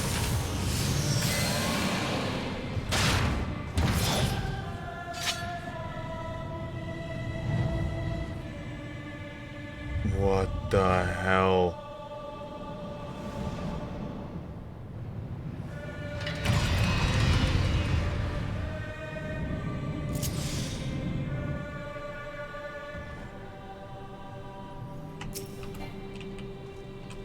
That's what we got. Deliver an attack with opponents who have 3,000 portion of damage. Deliver attack with opponents who have 500 damage over time. Deliver attack with opponents who have 600 to all enemies around, as well as the enemy in proximity of those initially affected. Deliver a jumping fire-based attack to all enemies. So these are AoEs, and then we have the limit break. Okay, so damage over time. Stabby stabby AoEs. Okay.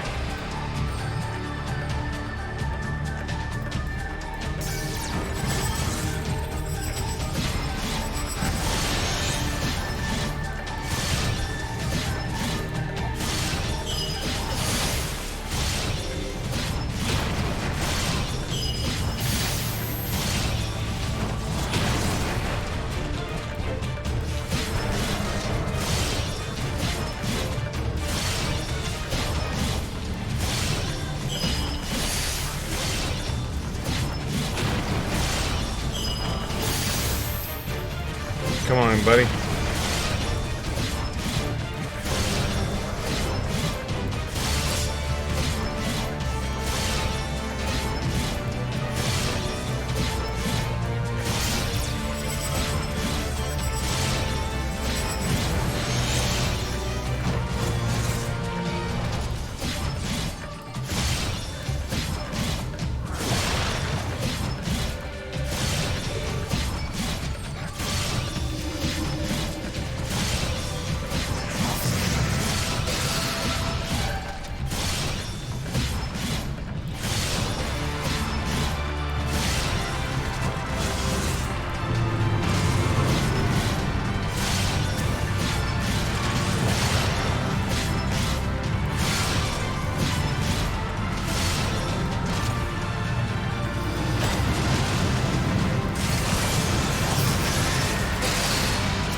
Glad to see him and Nidhogg are seeing eye to eye now. That is very disturbing. That they're trying to rebuild Ultima Weapon.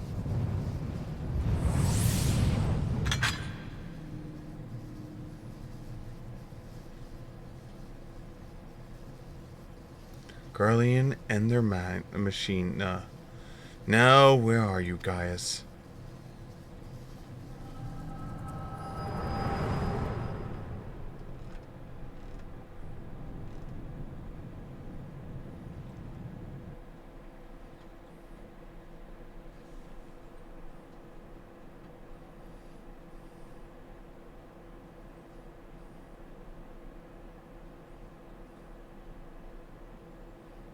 Are you all right?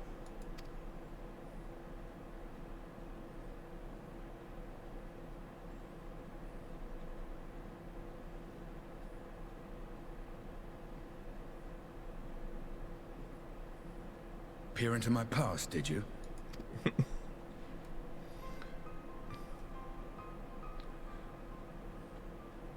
Well, I didn't quite relive the experience as you did, but I bore witness to it all. I'm still not sure what I think of this gift of yours.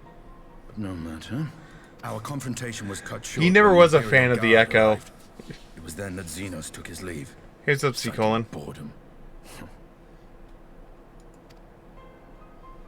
To think their research into the Echo could bear such fruit. Escaping death, jumping from one body to the next, and returning to his own after all this time. He is an Ascian in all but name.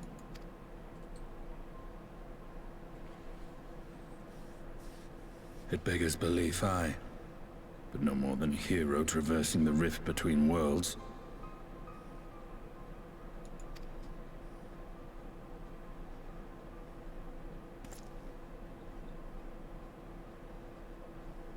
My concerns are far more prosaic. With the Emperor dead and the Crown Prince missing, the Empire is in disarray.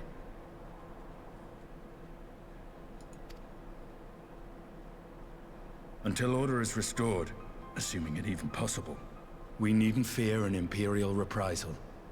And for reasons of his own, Xenos took it upon himself to rid the world of Black Rose. Riol has already gone to apprise the Alliance leaders of these developments. We may leave the matter in their hands for now. Well, I know one reason why we would not want Black Rose.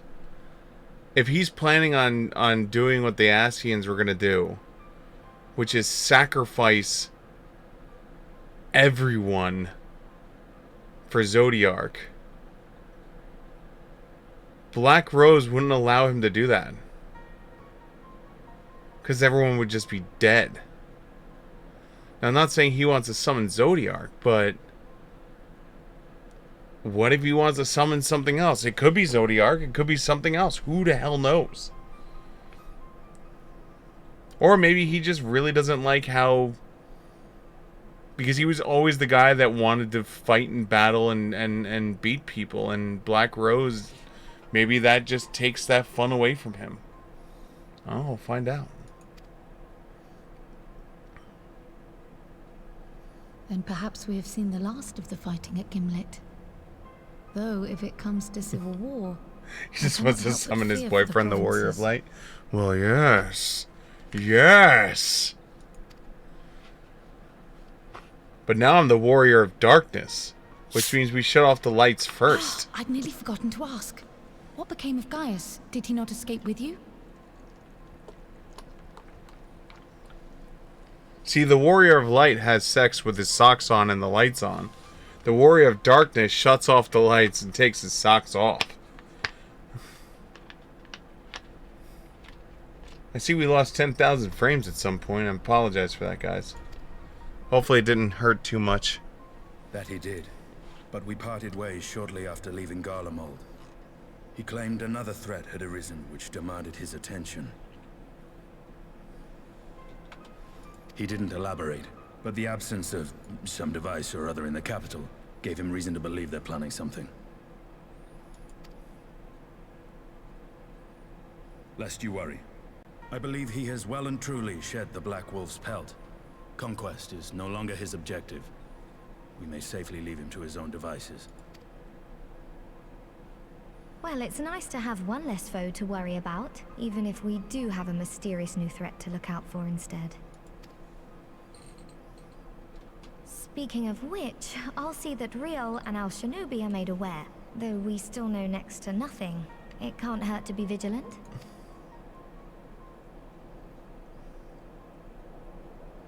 Well then, with Black Rose nipped in the bud, I believe I've fulfilled my part of the bargain.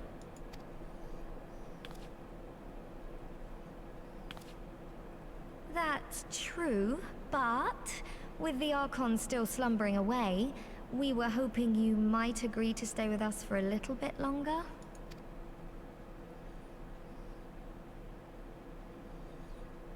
Sorry, but I'm not inclined to extend my contract. Gaius isn't the only one with business to attend to.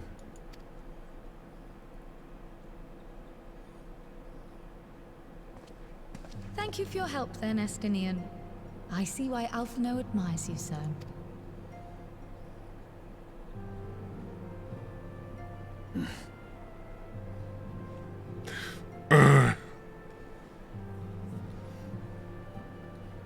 Farewell, my friend. See that you don't make a habit of dozing off in battle.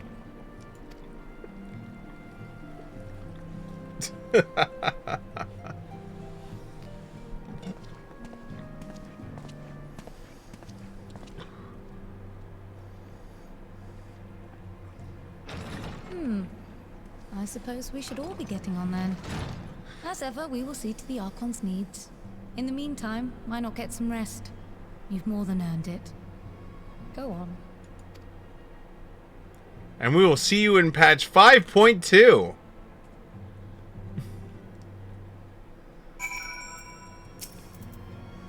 You must be Shatter after all that's hopping back and forth between worlds. Why not stay here and rest for a while? I'm sure Balmung can manage without you. They've got enough scions to help them, if you ask me.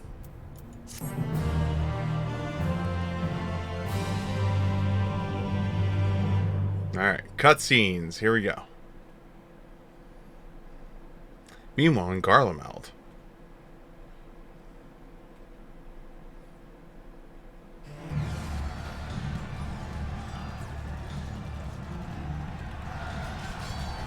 Traitors! You would dare deny Lord Nerva the throne? Oh!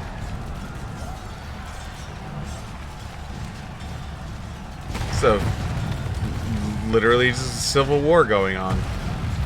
Onward, before this day is done, victory shall be ours.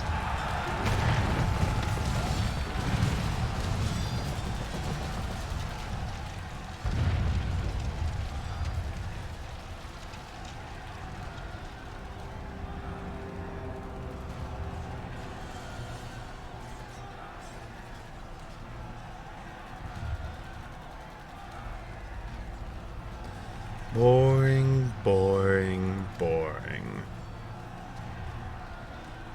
Do you think I find it amusing, like dogs herding cattle to the slaughterhouse? I don't know whose voice it is. We'll see in a second. Oh, it's the Ascian. Got it.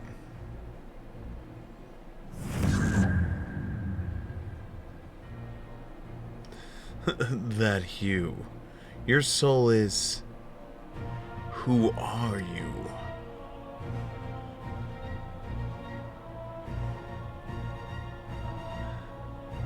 Before your majesty, I am but another dog, lost, in want of a new master, a hunting dog if you should wish it so, for I know full well the prey you seek next.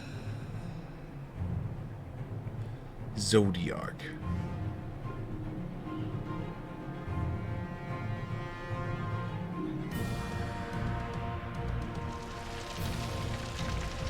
Who didn't see that coming?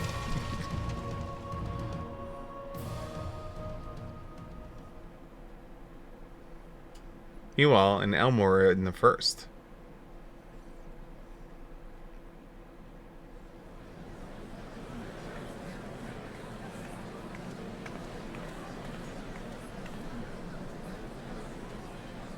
Did you hear? The mayor is reopening down to the stonework, and they're looking for laborers. There's talk of resettling some of the old abandoned villages, too. They're even laying on free taluses to help anyone willing to make the move. Free talos, huh? We'd best get packing. Steady work, board and lodging? If that's not a recipe for hope, I don't know what is.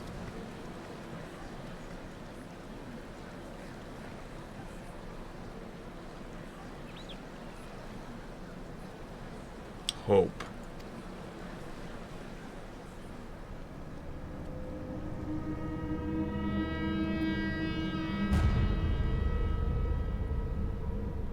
Yes. So long I yet live, I would see the feeble flame rekindled.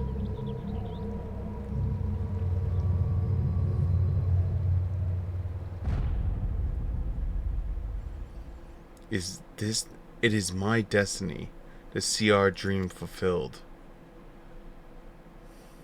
Interesting. That is an interesting cliffhanger to leave it off at right there. Oh shit. Yeah, we're gonna call it there. We're at 3 hours, 3 o'clock in the morning, almost 4 o'clock in the morning. I don't want to push into the next chapter, or aka patch 5.2. We're gonna push that one tomorrow. But I figure that's a nice little cutting off spot. That's gonna be the beauty of the next couple of days, is each day is pretty much gonna be a patch, or maybe a little less, depending on how long it takes. I think each one of them has a dungeon involved too, and maybe a raid. So some of them we might go to 2 days. We'll see. We'll play it by ear. Other than that, so we're gonna call it here for now. Thank you so much for hanging out this, guys. Like always, if you're new to the program, make sure you mouse over the follow button. If you are on Twitch, if you're on the YouTube side of things, well, it's more complicated. Smash your head into everything. Just take the clipboard, take everything, smash your head into everything. And if it looks like it's a button, just keep pressing it. Press every single button. Other than that, let's do the outro and let's thank some people. Outro, please. A big shout out for everyone for hanging out this evening. Oh my god, I'm so tall right now because my camera went down. There we go. A big shout out for everyone for hanging out this evening. The ending credit music is brought to you by Electromina. And hopefully, I will see you all tomorrow night for episode 1538, where we begin episode, or patch 5.2, Echoes of the Fallen Star. And we see where we go from there. Until then, guys, my camera is still falling. There we go. Until then, guys, have a great rest of your evening. Hopefully, I will see you then as we continue our 5-year challenge to stream every single day for 5 years. 1537 in. Will we make it? We'll see. We've had a couple close calls along the way. But until then, guys, have a great rest of your evening. Good night, everyone. Martin!